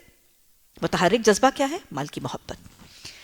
دوسرا یہ کہ یہ بین الاقوامی تجارتی شاہراہوں پر بیٹھتے تھے اور یہ اس کے خود قابض ہونا چاہتے تھے. یہ چاہتے تھے کہ یہ جو انٹرنیشنل ٹریڈ روٹس ہیں نا، اس پر ہمارا قبضہ ہو جائے، ہماری اجارہ داری ہو جائے. آج بھی تو جھگڑے ٹریڈ روٹس پر اور ان تمام چیزوں ہی پر ہیں نا، سی روٹس اور ٹریڈ روٹس. یہ چاہتے تھے کہ ان بین الاقوامی تجارتی شاہراہوں پر ہمارا قبضہ ہو جائے، اور بس یہ خود قابض ہونے کے چکر میں ان تجارتی شاہراہوں پر لوٹ مار، رہزنیاں، ڈکیتیاں کرتے تھے. مقصد دو چاند ہوتا تھا. ایک تو اسے مال سمیٹتے تھے، اور دوسرا لوگوں کو دھمکا کے باقی تجارتی قافلوں کو وہاں سے بھگا کے اپنی منوپلی اور اپنا ٹوٹل کنٹرول اختیار کرنا چاہتے تھے. اللہ نے قرآن میں کہا ہے وَلَا تَقْعُدُوا بِكُلِّ صِرَاطٍ تُوعَدُونَ. ہر رستے پر تم تو لوگوں کو ڈرانے کے لیے بیٹھے ہوئے ہو. تو لہٰذا یہ ان کا طریقہ تھا. پھر ان کا تیسرا گناہ کیا تھا؟ تجارتی خیانت. تجارتی خیانت. اور ان کی تجارتی خیانت وہی تھی جو اللہ سبحانہ تعالیٰ نے مجھے اور آپ کو قرآن میں سورہ مطففین میں بتا دی. وَيْلٌ لِّلْمُطَفِّفِينَ.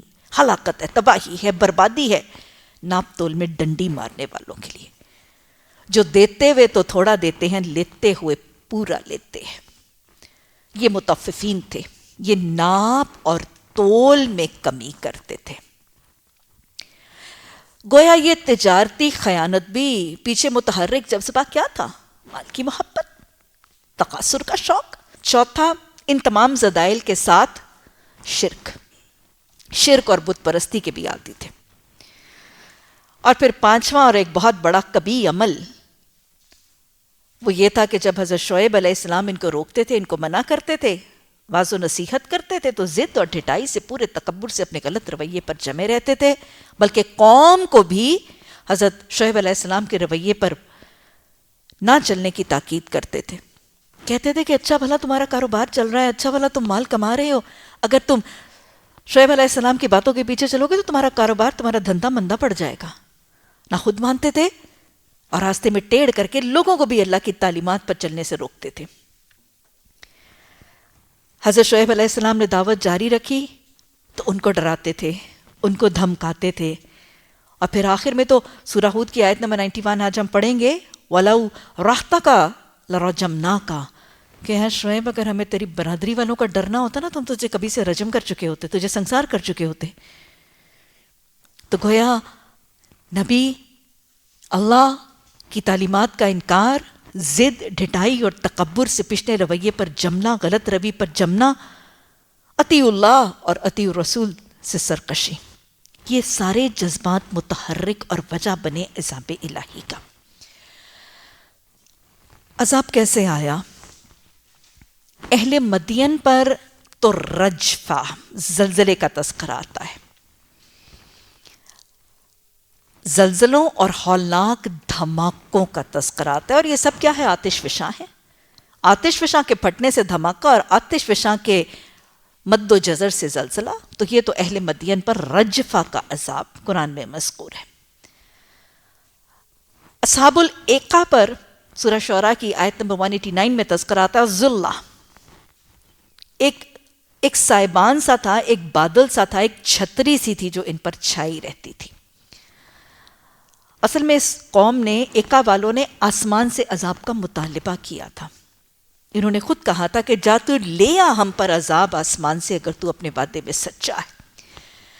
تو لہٰذا ان پر ایک چھتری سی بادل، ایک چھتری نما بادل ان پر چھایا رہتا تھا۔ اور اس آیت کی تفسیر حضرت عبداللہ بن عباس رضی اللہ تعالیٰ عنہ کچھ ایسے فرماتے ہیں، کہتے ہیں کہ اللہ سبحانہ تعالیٰ کے حکم سے اس قوم، اس بستی پر گرمی، حرارت اور تمازت جو ہے وہ چھا گئی، یعنی بہت شدید گرمی آ گئی۔ جیسے ہوتا ہے نا حبس ہو جاتا ہے اور بہت شدید گرمی ہوتی ہے، تو اللہ کے حکم سے گرمی کی تمازت اتنی بڑھ گئی کہ لوگوں کا دم گھٹنے لگا اور لوگ اپنے گھروں سے نکل کر باہر، گھبرا کر باہر نکل آئے۔ جب انہوں نے دور دیکھا تو کچھ میل دور ان کو آسمان پر ایک بدلی نظر آئی۔ ان میں سے کچھ آدمی جو ہیں وہ اس بدلی کے پاس چلے گئے، اور جب وہ بدلی کے نیچے گئے تو وہاں پر قدرے خنکی پائی، ذرا ٹھنڈک پائی، جس سے ان کو راحت ملا، سرور ملا۔ اب یہ جو کچھ لوگ اس بدلی کی تحقیق کرنے کے لیے وہاں گئے اور وہاں پہ خنکی پا کر پرسکون ہوئے، تو انہوں نے اپنی باقی قوم کو بھی وہیں بلا لیا۔ وہ قوم جو گھبرا کے گرمی کی تمازت سے اپنے گھروں سے باہر میدانوں میں نکلی تھی، یہ تحقیق کرنے والے 5-6 لوگوں نے جب بادل کے نیچے خنکی محسوس کی تو باقی قوم کو بھی وہیں بلا لیا۔ جب ساری قوم اس بادل کے نیچے جمع ہو گئی تو کیا ہوا؟ اللہ کے حکم سے اس بادل سے آگ برسی۔ وہ بادل جو عموماً باران رحمت کا پیغام لاتے ہیں، وہ عذاب الہی کا پیغام لے آئے۔ یہ اللہ کی طاقتیں ہیں۔ اللہ رحمت کے وسیلوں کو بس اوقات عذاب کا ذریعہ بنا دیتا ہے۔ کیا خیال ایسے نظر آتا ہے؟ کچھ لوگ، مال کی کثرت بھی کچھ لوگوں کے لیے کیا بن جاتی ہے؟ عذاب الہی بن جاتی ہے کہ نہیں؟ علم کی کثرت بس اوقات عذاب بن جاتی ہے۔ یاد رکھیے گا، کئی دفعہ رحمت کے ذریعے زحمت بن جاتے ہیں۔ انسان کا اپنا رویہ ہے۔ یہ باران رحمت برسنے والے بادلوں سے برسا تو صحیح، لیکن آگ برسی، اور وہ ساری بستی کے لوگ جو اپنے گھروں سے نکل کے اس بدلی کے نیچے جمع ہو گئے تھے، بادلوں نے آگ برسائی اور ساری کی ساری بستی جل کر راکھ ہو گئی۔ سارے کے سارے لوگ جل کے مر گئے، ان میں سے ایک بھی نہیں بچا۔ یہ ایکا والوں کی روداد۔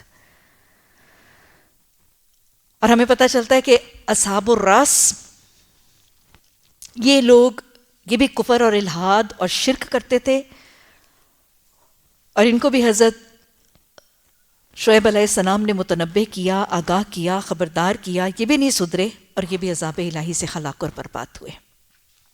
اصول کیا ہے؟ پہلا اصول، ان الشرک لظلم عظیم، شرک سب سے بڑا ظلم ہے، اور یہ وہ ظلم ہے کہ اس ظلم کا ارتکاب کرنے والے سے اللہ انتقام لیتا ہے۔ شرک کرنے والی بستیوں کی روداتیں ہم آج لگاتار پہلے سے دیکھ رہے ہیں، اور شرک کا انجام بھی بار بار قوموں کو بھگتتا ہوا میں اور آپ دیکھ رہے ہیں۔ تو گویا شرک کی کراہت محسوس ہوتی ہے یہاں سے۔ دوسری بات، وَالْفِتْنَةُ أَشَدُّ مِنَ الْقَتْلِ، فتنہ قتل سے بھی زیادہ شدید ہے۔ یہ قوم کیا کر رہی تھی؟ اللہ نے نعمتیں دی تھیں، اللہ نے مال دیا تھا، خوشحالی دی تھی، تجارت میں بڑھوتی دی تھی، تجارت کے بہترین وسائل اور اسباب دیے تھے، لیکن سارے خداداد وسائل اور اسباب لے کر فتنہ فساد کر رہے تھے۔ فتنہ فساد کر رہے تھے، رہزنیاں کرتے تھے، ڈکیتیاں کرتے تھے، لوٹ مار کرتے تھے، تاوان لیتے تھے، خراج لیتے تھے، اور تجارتی خیانتیں کرتے تھے۔ کہ زمین میں فتنہ فساد تھا۔ تو جب کوئی قوم اللہ کی نعمتیں پانے، سمیٹنے، وسائل اور اسباب سمیٹنے کے باوجود اللہ کی زمین، وہ زمین جس کے لیے اللہ نے فرمایا ان الارض للہ، وہ زمین جو اللہ کی ہے، قوم جب زمین پر بسنے والی قوم جب اللہ کے وسائل اور اسباب اور نعمتیں سمیٹنے کے باوجود اللہ کی زمین پر امن کے برخلاف بدامنی قائم کرتی ہے، فتنہ فساد برپا کرتی ہے، عدل اور انصاف نہیں، ظلم اور زیادتی کی اندھیر نگری مٹاتی ہے، تو یاد رکھیے گا وہ عذاب الہی کی مستحق قرار پاتی ہے۔ یہ سزا عبرت کا پیغام سناتی ہے ہر تجارتی خیانت کرنے والے کو۔ وہ تجارتی خیانت کرنے والا چاہے ایک فرد ہے، وہ تجارتی خیانت کرنے والا ایک گھرانہ ہے، ایک معاشرہ ہے، ایک قوم ہے، یہ داستان تجارتی خیانت کے مرتکبین کو ایک عبرت کا پیغام بتاتی ہے۔ اللہ سبحانہ تعالیٰ نے سورہ بقرہ میں فرمایا وَلَا تَأْكُلُوا أَمْوَالَكُمْ بَيْنَكُمْ بِالْبَاطِلِ، ایک دوسرے کے مال باطل طریقے سے نہ کھایا کرو۔ اور باطل طریقے سے مال کھانے کی فہرست میں تجارتی خیانتیں اور تجارتی خرد برد اول فہرست ہے۔ وہ تجارتی خیانت چاہے ناپ تول کی کمی ہے، وہ تجارتی خیانت چاہے ملاوٹ یا اڈلٹریشن ہے، ذخیرہ اندوزی، بلیک مارکیٹنگ یا ہوڈنگ ہے، وہ تجارتی خیانت چاہے عیب دار مال چھپا کے بیچ دینا ہے، اور وہ خیانت چاہے جھوٹی قسم کھا کے مال بیچ دینا ہے، جس قسم کی بھی ہے۔ قرآن میں بھی وعید موجود ہے، احادیث میں بھی اس کی لعنت کے الفاظ اور اللہ سبحانہ تعالیٰ کی ہاں اس کی ناپسندیدگی کے کثرت سے الفاظ موجود ہیں۔ تو جو قوم تجارتی معاملات میں خیانت کرے گی اور تجارتی معاملات کے اندر بے ایمانی، دھوکہ، فراڈ کرے گی، وہ بھی عذاب الہی سے دوچار کی جائے گی۔ ان کبیرہ گناہوں کی مرتکب قومیں، ان کے لیے ان قوموں کی قصوں میں بہت بڑی نشانیاں ہیں۔ اور پھر جو قوم خیر خواہی سے واعظ و نصیحت کرنے والوں کی بھی مخالفت کرتی ہے، خیر خواہی، محبت اور خلوص کے ساتھ حق بات بتانے اور سمجھانے والوں کی مخالفت کرتی ہے، ان کی واعظ و نصیحت اور پند و نصیحت پر کان دھرنے کے بجائے ان کو دھمکاتی، ان کو ڈراتی، ان کو نکالنے کی دھمکیاں دیتی اور ان کے ساتھ سختیاں اور تلخیاں کرتی ہے، وہ قوم ضدی بھی عبرت کے عذاب سے دوچار کر دی جاتی ہے۔ اگر ہم ایک دفعہ پھر منحوس القوم اپنا محاسبہ کریں، رہزنیاں، ڈکیتیاں، لوٹ مار کا بازار گرم ہے، تجارتی خیانتیں پورے بھرپور طریقے سے شد و مد سے جاری ہیں، شرک معاشرے کے اندر رائج ہے، دین کی تعلیم دینے والوں کی مخالفت بھی ہے، انکار بھی ہے، استہزاء بھی ہے، اور ان کے ساتھ سختیاں اور زدوقوب بھی ہے۔ اللہ سبحانہ تعالیٰ آج ہمیں اپنے حالات کو سمجھنے اور ان پر اصلاح اور استغفار کرنے کی توفیق عطا فرمائے۔ رکوع نمبر 8، آیت نمبر 84۔ وَإِلَىٰ مَدْيَنَ أَخَاهُمْ شُعَيْبًا، اور طرف مدین کے ان کے بھائی شعیب علیہ السلام۔ ایک اصول جو بار بار آ رہا ہے، ہر نبی کو ایک خاص قوم کی طرف مبعوث کیا جاتا تھا، خاص قوم، علاقہ، وقت، دور کی طرف بھیجا جاتا تھا۔ دوسرا اصول، ہر نبی اپنی قوم ہی کے لوگوں کی طرف بھیجا جاتا تھا۔ اور تیسری بات دہرا لیجئے جو ہم نے حضرت شعیب علیہ السلام کی قوم کے قصے میں دیکھی، حضرت شعیب علیہ السلام کو اہل مدین، اصحاب الایکہ کی طرف بھیجا گیا۔ اہل مدین کے حوالے سے ان کو بھائی پکارا گیا، گویا وہ مدین والوں ہی میں سے تھے، اور ایکا والوں کی طرف بھی ان کو دعوت اور نصیحت کے لیے نبی بنا کر مبعوث کیا گیا۔ قال یا قوم اعبدوا اللہ، ہر نبی کی دعوت عقیدہ توحید کی، اللہ کی وحدانیت کی۔ یاد رکھیے گا، دائی اللہ کے بندوں کو اپنے سے نہیں، مخلوق کو خالق سے جوڑتا ہے۔ یا قوم اعبدوا اللہ، وحدانیت کی دعوت کے ساتھ عقیدہ توحید کو راسخ کرنے کے ساتھ اگلا پیغام کہ جب رب واحد کی پہچان دی تو اس رب واحد کی بندگی کرو، عبادت کرو، اطاعت کرو، اور اس کے علاوہ تمہارا کوئی اور معبود نہیں۔ وَلَا تَنْقِصُوا الْمِكْيَالَ وَالْمِيزَانَ، اور دیکھو تم ناپ اور تول، کیل کہتے ہیں ناپ کا طریقہ، اور میزان وزن سے ہے تول کا طریقہ. تو ناپ اور تول کے طریقوں میں کمی نہ کرو. ناپا جاتا ہے مثلا آپ دیکھیں جیسے کپڑوں کو ناپا جاتا ہے اور تولا جاتا ہے جیسے ترازو کے اندر چیزوں کو تولا جاتا ہے. تو بہرحال ناپ اور تول میں کمی نہ کرو. یہ سب کیا ہے؟ تجارتی خیانتیں جس کا قوم شعیب علیہ السلام اہل مدین صاحب ایقا جو ہیں وہ تجارتی خیانتوں کا ارتکاب کرتے تھے. نبی کا طریقہ امر بالمعروف نہی عن المنکر. جب ظلم اور زیادتی کو دیکھتے تھے تو حق کی بات پہنچانا نبیوں کی طرح دایان دین کا طریقہ. انہوں نے کہا کہ تم ناپ اور تول میں کمی نہ کرو. بے شک میں تمہیں دیکھ رہا ہوں, میں تمہیں آج اچھے حال میں دیکھ رہا ہوں. یعنی آج تو تمہاری تجارت بہت بڑھ رہی ہے, تم مال بڑا کما رہے ہو اور ان تجارتی خیانتوں کی وجہ سے خوب مال سمیٹ رہے ہو. آج تو میں تمہیں اچھے حال میں دیکھ رہا ہوں, مگر مجھے ڈر ہے کہ کل تم پر ایسا دن آئے گا جس کا عذاب سب کو گھیر لے گا. اور اے برادران قوم, دعوت کا طریقہ ہمیشہ محبت کا, اپنائیت کا, خلوص کا, خیر خواہی کا اور بہت زیادہ جو ہے وہ ان کی اصلاح کے جذبے کا. اے برادران قوم, ٹھیک انصاف کے ساتھ پورا ناپو اور تولو اور لوگوں کو ان چیزوں میں گھاٹا نہ دو اور زمین میں فساد برپا نہ کرو. قوم کے جو غلط رویاں ہیں وہ کھل کے سامنے آ رہی ہیں. قوم کیا کرتی ہے؟ زمین میں فتنہ فساد, رہزنی, ڈکیتی کرتی تھی, تاوان اور خراج وصول کر کے فتنہ اور ظلم زیادتی روا کرتی تھی, اللہ کی زمین میں ناانصافی اور بدامنی کو قائم کرتی تھی. اور قوم کا اگلا طریقہ خیانتی خردبرد کر کے تجارتی معاملات میں بے ایمانی کرتی تھی. اللہ کی دی ہوئی بچت تمہارے لیے بہتر ہے, رزق حلال کماؤ, حرام سے اجتناب کرو. جو تمہارا کیا ہے, اللہ کا رزق حلال جو تمہارے پاس حلال اور جائز طریقے سے آئے گا وہ تمہارے لیے بہتر ہے اگر تم مومن ہو. بہرحال میں تمہارے اوپر کوئی نگران کار تو نہیں ہوں. نبیوں کو بھی یہی بات اللہ نے فرمائی اور نبیوں کے حوالے سے دایان دین کا طریقہ بھی یہ, وَاسْتَ عَلَيْهِمْ بِمُصَيْطِرٍ, تمہیں کسی کے اوپر داروغہ نہیں بنا کر بھیجا گیا, صرف متنبع کرنا, آگاہ کرنا, خبردار کرنا, حق کو بیان کرنا دین کے دائی اور دعوت دینے والے کا کام ہے. عمل کرنا سننے والے کا اپنا اختیار اور اس کی اپنی مرضی. انہوں نے جواب دیا, شعیب کیا تیری نماز یہ سکھاتی ہے کہ ہم ان سارے معبودوں کو چھوڑ دیں جن کی پرستش ہمارے باپ دادا کرتے تھے, یا یہ کہ ہم کو اپنے مال میں اپنے منشا کے مطابق تصرف کرنے کا اختیار ہی نہ ہو؟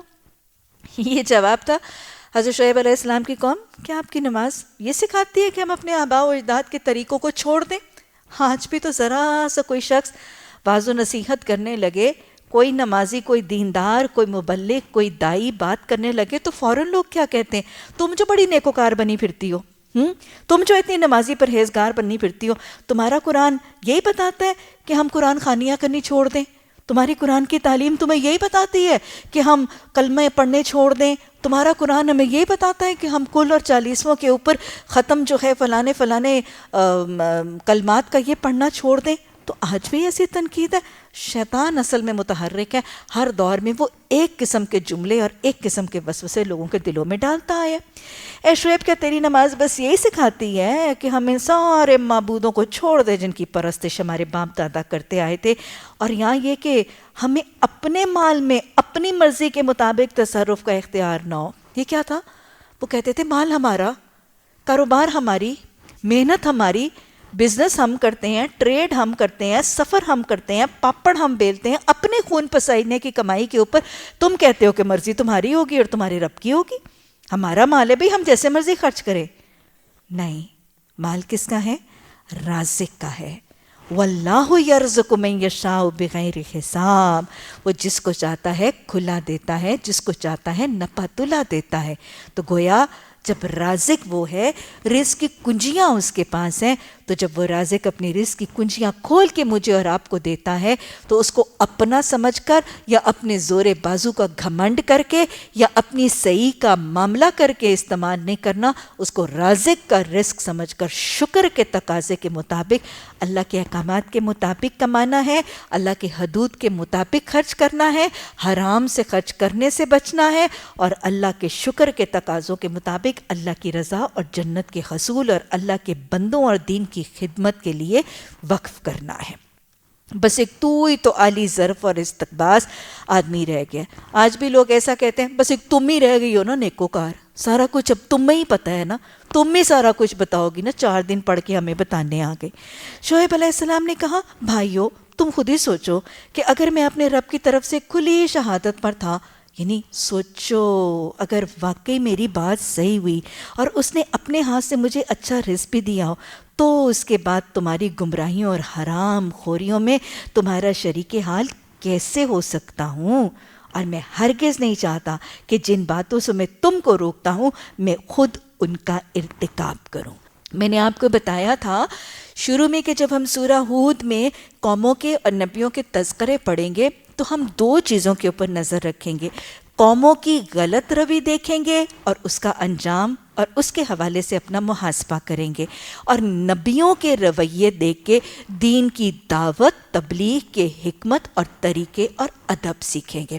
اب یہاں پہ دیکھ لیجئے نبی کی دعوت کا طریقہ کہ جس چیز سے قوم کو روکا جا رہا ہے خود اس کا ارتکاب نہیں کرنا. کوئی دین کی دعوت دینے والا اپنی تجوری میں اگر حرام رزق بھر رہا ہے, اگر اپنے کاروبار میں بےایمانی دھوکہ فراڈ کر رہا ہے, اپنی دکان کے اوپر بلیک مارکیٹنگ اور رشوت اور ساری کی ساری ایڈلٹریشن کا کام کر رہا ہے, اور جا کے چلے کاٹ کے لوگوں کو صداقت کے پیغام دے رہا ہے, تو یہ دعوت کا طریقہ نہیں ہے. سہروزے کاٹتا ہے اور وہاں پہ دین کی دعوت اور تبلیغ کرتا ہے, لوگوں کو حق سچ کھانے اور اس کے حلال کا پیغام اور حدیث سناتا ہے, اور اپنی دکان کے اوپر بیٹھ کے کاروبار کے اندر ساری بےایمانی اور دھوکے اور فراڈ کرتا ہے. یہ دین کی دعوت کا طریقہ نہیں ہے. قرآن نے کیا فرمایا؟ لما تقولون ما لا تفعلون, تم وہ باتیں کہتے کیوں ہو جو تم خود نہیں کرتے. ان قبر من اللہ, ان قبر مقتا عند اللہ, اللہ کے نزدیک غصے کے لحاظ سے یہ سب سے بڑی چیز ہے. ان تقولوا علی اللہ ما لا تعلمون, کہ تم وہ باتیں لوگوں کو کہنے لگ پڑو جو تم خود نہیں کرتے. تو لہٰذا خود خیانت کرنا, خود رزق حرام کھانا اور لوگوں کو صداقت اور امانت اور رزق حلال کی تاکید کرنا, یہ داعی کا طریقہ نہیں ہے. تو لہٰذا نبی نے بھی یہ کہا میں نہیں چاہتا کہ میں تمہیں ان باتوں سے روکوں جن کا میں خود ارتکاب کرتا ہوں, میں تو اصلاح کرنا چاہتا ہوں جہاں تک میرا بس چلے.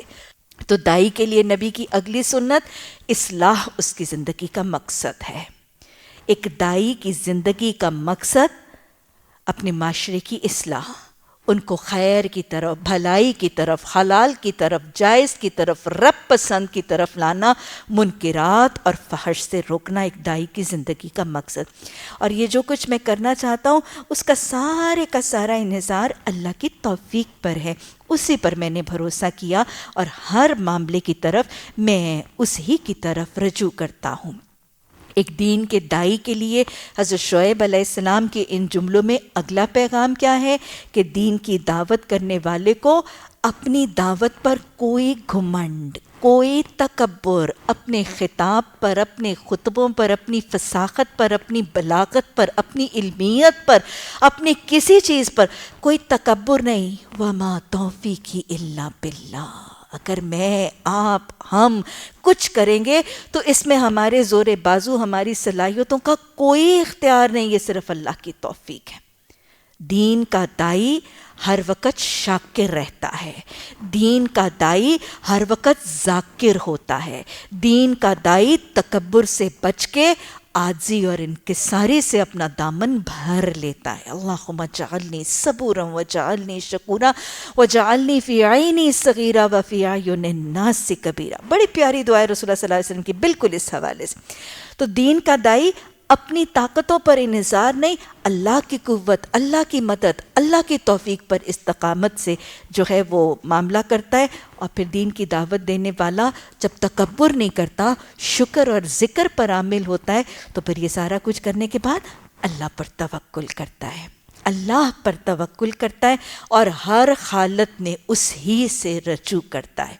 دین کے داعیان کے لیے تکبر کی نفی, ذکر اور شکر کی کثرت, اور پھر اللہ کے ساتھ توکل کر کے ہر معاملے, ہر دکھ, ہر پریشانی, ہر رہنمائی, ہر فیصلے کے لیے اللہ اور اللہ کے کلام کی طرف رجوع کرنے کا طریقہ.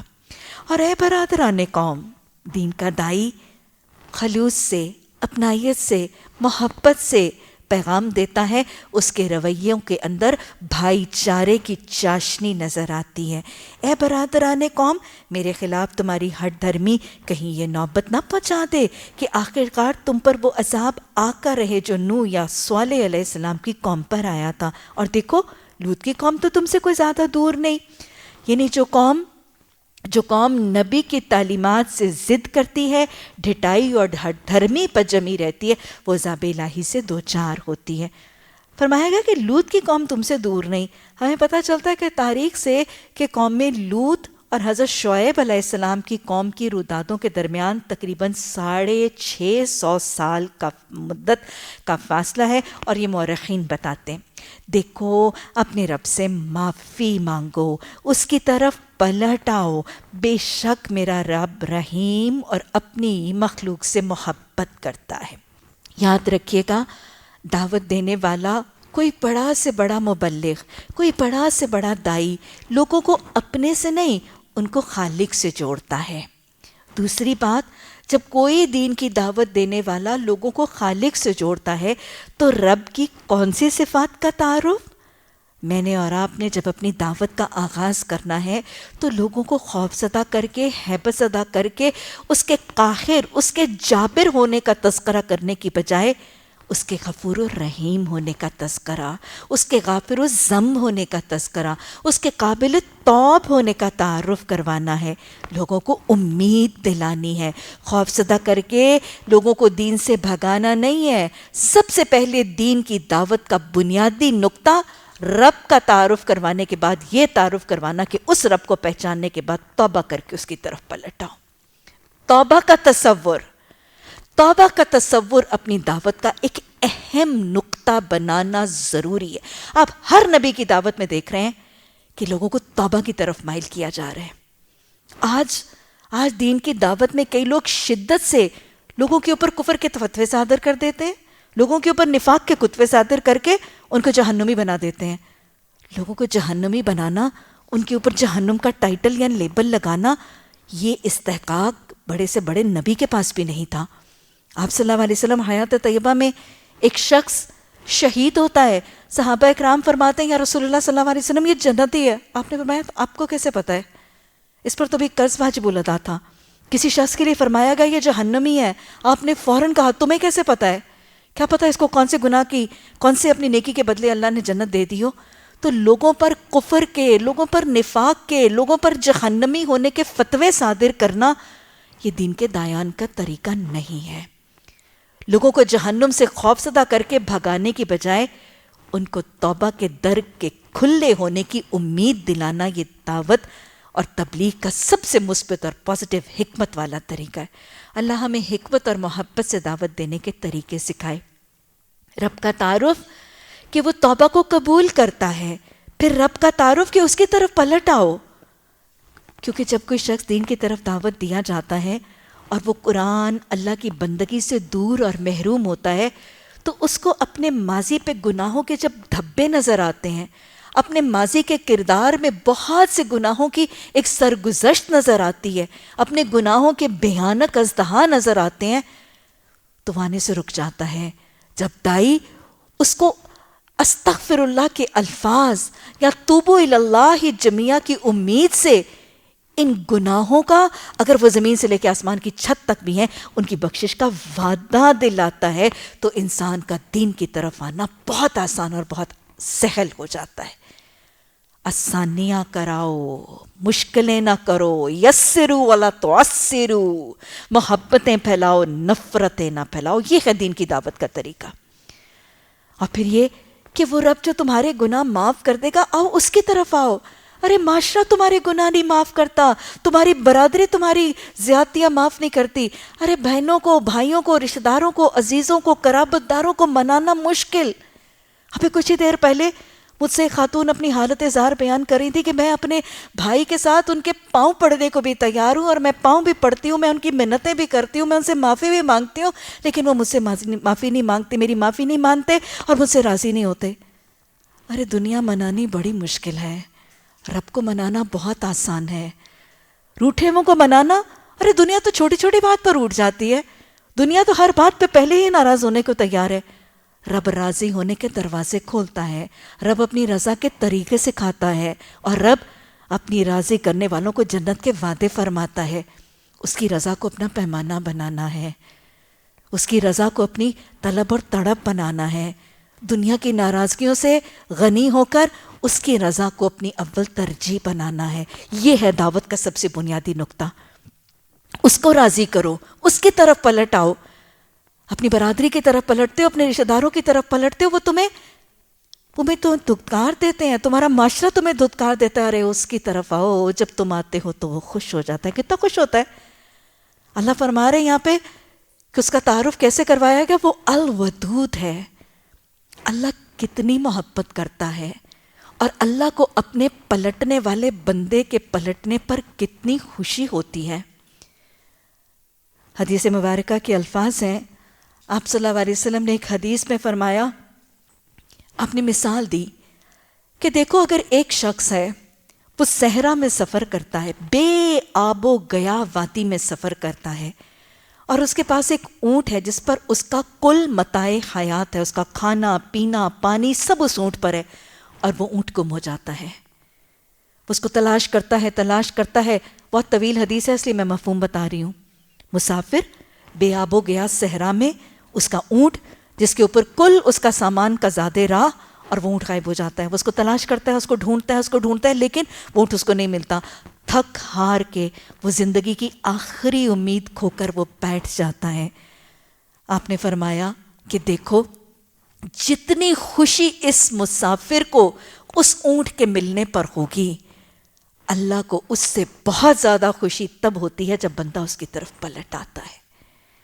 اور پھر حدیث کے الفاظ آپ صلی اللہ علیہ وسلم حضرت عمر رضی اللہ تعالیٰ عنہ فرماتے ہیں کہ ایک دفعہ اللہ کے رسول صلی اللہ علیہ وسلم ایک جنگی مارکے کے بعد تشریف فرماتے تو کچھ لونڈی اور غلام قیدی جو ہیں وہ آپ کے سامنے حاضر کیے گئے. تو ان قیدیوں میں ایک عورت بھی تھی جس سے اس کا بچہ چھین لیا گیا تھا. یعنی ایک عورت تھی اور اس کے پاس اس کا بچہ نہیں تھا. اب یہ عورت جو اپنے دودھ پیتے بچے سے چھین کر الگ کر دی گئی تھی، اس کی کیفیت یہ تھی کہ اس کی مامتا کی کیفیت یہ تھی کہ یہ دوسرے بچوں کو پکڑ کے اپنے ساتھ لگاتی تھی اور روتی تھی. تو اللہ کے رسول صلی اللہ علیہ وسلم نے فرمایا، اس عورت کا حال دیکھ کر ہم لوگوں سے پوچھا کہ کیا تم لوگ یہ توقع کرتے ہو کہ یہ ماں جو اپنے بچے سے اتنی اداس ہے کہ دوسروں کے بچے اپنے سینے کے ساتھ چمٹا رہی ہے، تم اس ماں سے امید کرتے ہو کہ یہ اپنے بچے کو خود آگ میں پھینک دے گی؟ تو صحابہ اکرام نے فرمایا کہ نہیں. تو پھر ساتھ ہی فرمایا کہ نہیں، خود پھینکنا تو درگزار، اگر وہ اس کو گرتا ہوئے بھی دیکھے گی تو اپنی بچانے کی پوری کوشش کرے گی. تو آپ صلی اللہ علیہ وسلم نے فرمایا پھر اللہ کا رحم اپنے بندوں پر اس عورت سے بہت زیادہ ہے جو وہ اپنے بچے کے لیے رکھتی ہے. یہ رب ہے. رب کی رحمتوں کا تعارف کروائیں، اس کی محبت کا تعارف کروائیں. یاد رکھیے گا، ایک شخص کے لیے نیکی تبھی ممکن ہوتی ہے جب اس کے دل میں اللہ کی محبت آ جائے. جب دل میں اللہ کی محبت آ جاتی ہے، اللہ کے رسول صلی اللہ علیہ وسلم کی محبت آ جاتی ہے نا، تو پھر نیکی کرنی بہت آسان ہوتی ہے. بتائیں کس کی مرضی کا کام کرنا آسان ہوتا ہے؟ جس سے محبت ہوتی ہے اس کی مرضی ماننی اور اس کی مرضی کا کام کرنا آسان ہوتا ہے. بیٹے بہت پیارے ہوتے ہیں، ان کی مرضی کا پکانے پہ دل کرتا ہے. شوہر بہت محبوب ہوتے ہیں، ان کی مرضی کے مطابق پہننے پہ دل کرتا ہے کہ نہیں؟ ہمیں جو محبوب ہوتا ہے ان کی مرضی ماننا ہمارے لیے بہت آسان ہوتا ہے، چاہے وہ مشکل سے مشکل. ارے محبوبہ تو کہہ دے کہ آسمان سے تارے توڑو تو اس کا معشوق تو آسمان سے تارے توڑنا بھی آسان سمجھتا ہے. محبت بڑی چیز ہے. محبت جب کسی ذات کے لیے دل میں آ جائے تو اس کی اطاعت بڑی آسان ہو جاتی ہے. اور یہی دین کا طریقہ ہے اور یہی دائی کا کام ہے. لوگوں کے دلوں میں اللہ کی پہچان، اس کی وحدانیت ڈالنے کے بعد اس کی محبت ڈالنی ہے. اور محبت ڈالنے کا سب سے آسان طریقہ یہ بتانا کہ وہ تم سے کتنی محبت کرتا ہے. مجھے کوئی آ کے بتائے وہ فلاں آپ کا بڑی محبت سے ذکر کر رہی تھی، وہ فلاں بڑی محبت سے آپ کے لیے تحفہ لائی ہے، تو کیا خیال ہے دل میں خود سے خود اس کے لیے محبت آتی ہے نا؟ تو دل میں محبت کس کی آتی ہے؟ اب کڑیاں جوڑیں. اللہ کی اطاعت کب آسان ہوگی؟ جب دل میں اللہ کی محبت ہوگی. اللہ کی محبت کب آئے گی؟ جب اللہ کی محبت کا احساس ہو جائے گا، جب کسی شخص کو یہ احساس ہو جاتا ہے کہ میرا خالق مجھ سے کتنی محبت کرتا ہے، میرا خالق مجھ پر کرم کر رہا ہے، میرا خالق مجھ پر کتنا رحم کر رہا ہے، اس کی مجھ پر کتنی برکتیں ہیں، کتنی رحمتیں ہیں، کتنے انعامات ہیں، اور پھر وہ مجھے کتنا ٹوٹ کے چاہتا ہے، تو پھر انسان کو اس سے محبت ہوتی ہے۔ یہ ہے میرا اور آپ کا کام، دین کی دعوت میں لوگوں کو اللہ سے خائف کر کے بھگانا نہیں ہے، ان کو رب کی محبت کا یقین دلائیں۔ اس محبتوں کے محروم معاشرے میں یاد رکھیے، اگر ہم اس معاشرے کو یہ احساس دلانے میں کامیاب ہو گئے کہ اللہ مجھ سے اور آپ سے محبت کرتا ہے، تو آج کا معاشرہ جو محبتوں کا بہت پیاسا ہے، حقیقی محبت کا فقدان ہے نا، حقیقی محبتیں بہت اٹھ گئیں، بہت کم ہوتی چلی جا رہی ہیں۔ تو جب کسی کو یہ احساس دلا دیں گے کہ ایک ذات ہے جو تمہیں ہر حال میں، ہر وقت، ہر کیفیت میں سب سے زیادہ محبت کرتی ہے، تو پھر اس کی محبت دل میں آئے گی۔ یہ ہے دین کی دعوت کا ایک سب سے ایفیکٹو نسخہ۔ حضرت شعیب علیہ السلام نے فرمایا کہ دیکھو اپنے رب سے معافی مانگو اور اس کی طرف پلٹ آؤ، میرا رب رحیم اور اپنی رب اپنی مخلوق سے محبت کرتا ہے۔ انہوں نے جواب دیا، اے شعیب تیری بہت سی باتیں تو ہمیں سمجھ میں نہیں آتی۔ آج بھی لوگ کہتے ہیں پتہ نہیں قرآن پڑھنے والے کیا بولتے ہیں، میں تو سر کے اوپر سے ہی گزر جاتا ہے، پتہ نہیں کتنی موٹی موٹی۔ اور آج یہ بھی بہت ہی ڈائلیما ہو گیا، ایک تو آدھے لوگ یہ بھی کہتے ہیں کہ یہ قرآن پڑھنے والے ایک تو زبان ہی اتنی مشکل اور اردو ہی اتنی ثقیل بولتے ہیں۔ ہماری یوتھ کو تو آدھی یوتھ کو یہ پرابلم ہے نا، وہ جو انگریزی اسپیچن قسم کی یوتھ ہے، وہ کہتی ہے ہمیں تو ان کی زبان، ان کی بولی نہیں سمجھ آتی، پتہ نہیں یہ کیا بولی بولتے ہیں۔ ہزار زبان کو سادہ کریں، اصل میں یہ شیطان دھمکا رہا ہوتا ہے۔ دنیا جہان میں جا کے شاپنگ کرتے ہوئے ڈائروں، ٹیلروں، ساروں کی اردو سمجھ میں آ جاتی ہے، دین کی دعوت دینے والا چاہتی آدھی انگریزی اور آدھی اردو بول رہا اور سادی اور سلیس زبان میں بھی بول رہا ہو، تو معاملہ شیطان یہی کہتا ہے ہمیں تو ان کی بولی سمجھ نہیں آتی۔ ان کو بھی یہی کہا بہت سی باتیں تو ہماری سمجھ میں نہیں آتی، ہمارے سر پہ سے ہی گزر جاتی ہیں، پتہ نہیں کیا بول رہی تھیں، اور ہم دیکھتے ہیں تو تمہیں ہمارے درمیان ایک بے زور سا آدمی سمجھتے ہیں، تیری برادری نہ ہوتی تو ہم تجھے سنسار کر چکے ہوتے، تیرا بلبوتا ہم پر اتنا تو نہیں ہے کہ تو ہم پر بھاری ہو جائے۔ نبی صلی اللہ علیہ وسلم کے حوالے سے بھی یہی تھا کہ ان کی قریش کی برادری اور حضرت ابو طالب جو ہے ان کے حوالے سے وہ کہتے تھے کہ اگر حضرت ابو طالب نہ ہوتے تو ہم کبھی سے آپ کے ساتھ معاملہ کر چکے ہوتے۔ تو یہی معاملہ تھا، انہوں نے کہا کہ اگر ہمیں تمہاری برادری کا نہ ڈر ہوتا تو ہم کبھی سے تمہیں سنسار کر چکے ہوتے۔ قوم کا طریقہ کیا ہے؟ اپنے خیر خواہوں کے ساتھ اپنی نصیحت اور وصیت کرنے والوں کو سنسار کرنے کی دھمکیاں دیتے نظر آ رہے۔ شعیب علیہ السلام نے کہا بھائیو کیا میری برادری تم پر اللہ سے زیادہ بھاری ہے؟ کہ مطلب میری برادری جو میری پشت پناہی کرتی ہے تم اس کی ڈر کی وجہ سے مجھ پہ ہاتھ نہیں اٹھا رہے، یا وہ جو اللہ میرا نگہبان ہے اس کی ڈر کی وجہ سے ہاتھ؟ پیمانے خوف اور ڈر کے فرق تھے نا۔ اور اللہ کو تم نے بالکل ہی پس پش ڈال لیا ہے۔ جان رکھو جو کچھ تم کر رہے ہو وہ اللہ کی گرفت سے باہر نہیں۔ اے میری قوم کے لوگوں اپنے طریقے پر کام کیے جاؤ، میں اپنے طریقے پر کام کر رہا ہوں۔ دین کی دعوت دینے والے کا کیا طریقہ؟ اگر اس کی واعظ، اس کی نصیحت پر قوم کان نہ دھرے تو کیا اس کو کام چھوڑ دینا ہے؟ نہیں، قوم کو اس کے طریقے پر عمل کرنا ہے، قوم کے اوپر داروغہ بن کے کھڑے نہیں ہو جانا، لیکن اپنی دعوت اور تبلیغ کا کام کرتے چلے جانا ہے۔ اللہ ہمیں ثابت قدمی دے۔ جلدی تمہیں معلوم ہو جائے گا کہ ذلت کا عذاب کس پر آتا ہے اور کون جھوٹا ہے۔ تم بھی انتظار کرو، میں بھی تمہارے ساتھ چشم بھراؤں۔ آخر کار جب ہمارے فیصلے کا وقت آ گیا تو ہم نے اپنی رحمت سے شعیب علیہ السلام اور ان کے ساتھیوں کو بچا لیا۔ اللہ کا طریقہ یہی ہوتا ہے۔ اور جن لوگوں نے ظلم کیا تھا ان کو ایک سخت دھماکے نے آ لیا۔ آپ کو پتہ ہے کہ رجفہ کا عذاب جو ہے وہ مدین والوں کی طرف آیا تھا اور ایکا والوں کی طرف وہ آگ کا بادل جو ہے وہ برسایا گیا۔ ایک سخت دھماکے نے انہیں ایسا پکڑا کہ وہ اپنی بستیوں میں بے حس و حرکت پڑے رہ گئے، گویا کہ وہ وہاں کبھی بسے ہی نہ تھے۔ سنو، مدین والے بھی دور پھینک دیے گئے جیسے سمود پھینکے گئے تھے۔ اللہم لا تجعلنا منہم، اللہ سبحانہ تعالیٰ ہمیں ان میں سے نہ بنانا۔ مہلت عمل میں ہوش کے ناخن لے کے استغفار محاسبہ کر کے اصلاح کی طرف جانے والی خوش نصیب قوم بنا دینا۔ ربنا لا تزغ قلوبنا بعد إذ هديتنا وهب لنا من لدنك رحمة إنك أنت الوهاب۔ آمین ثم آمین۔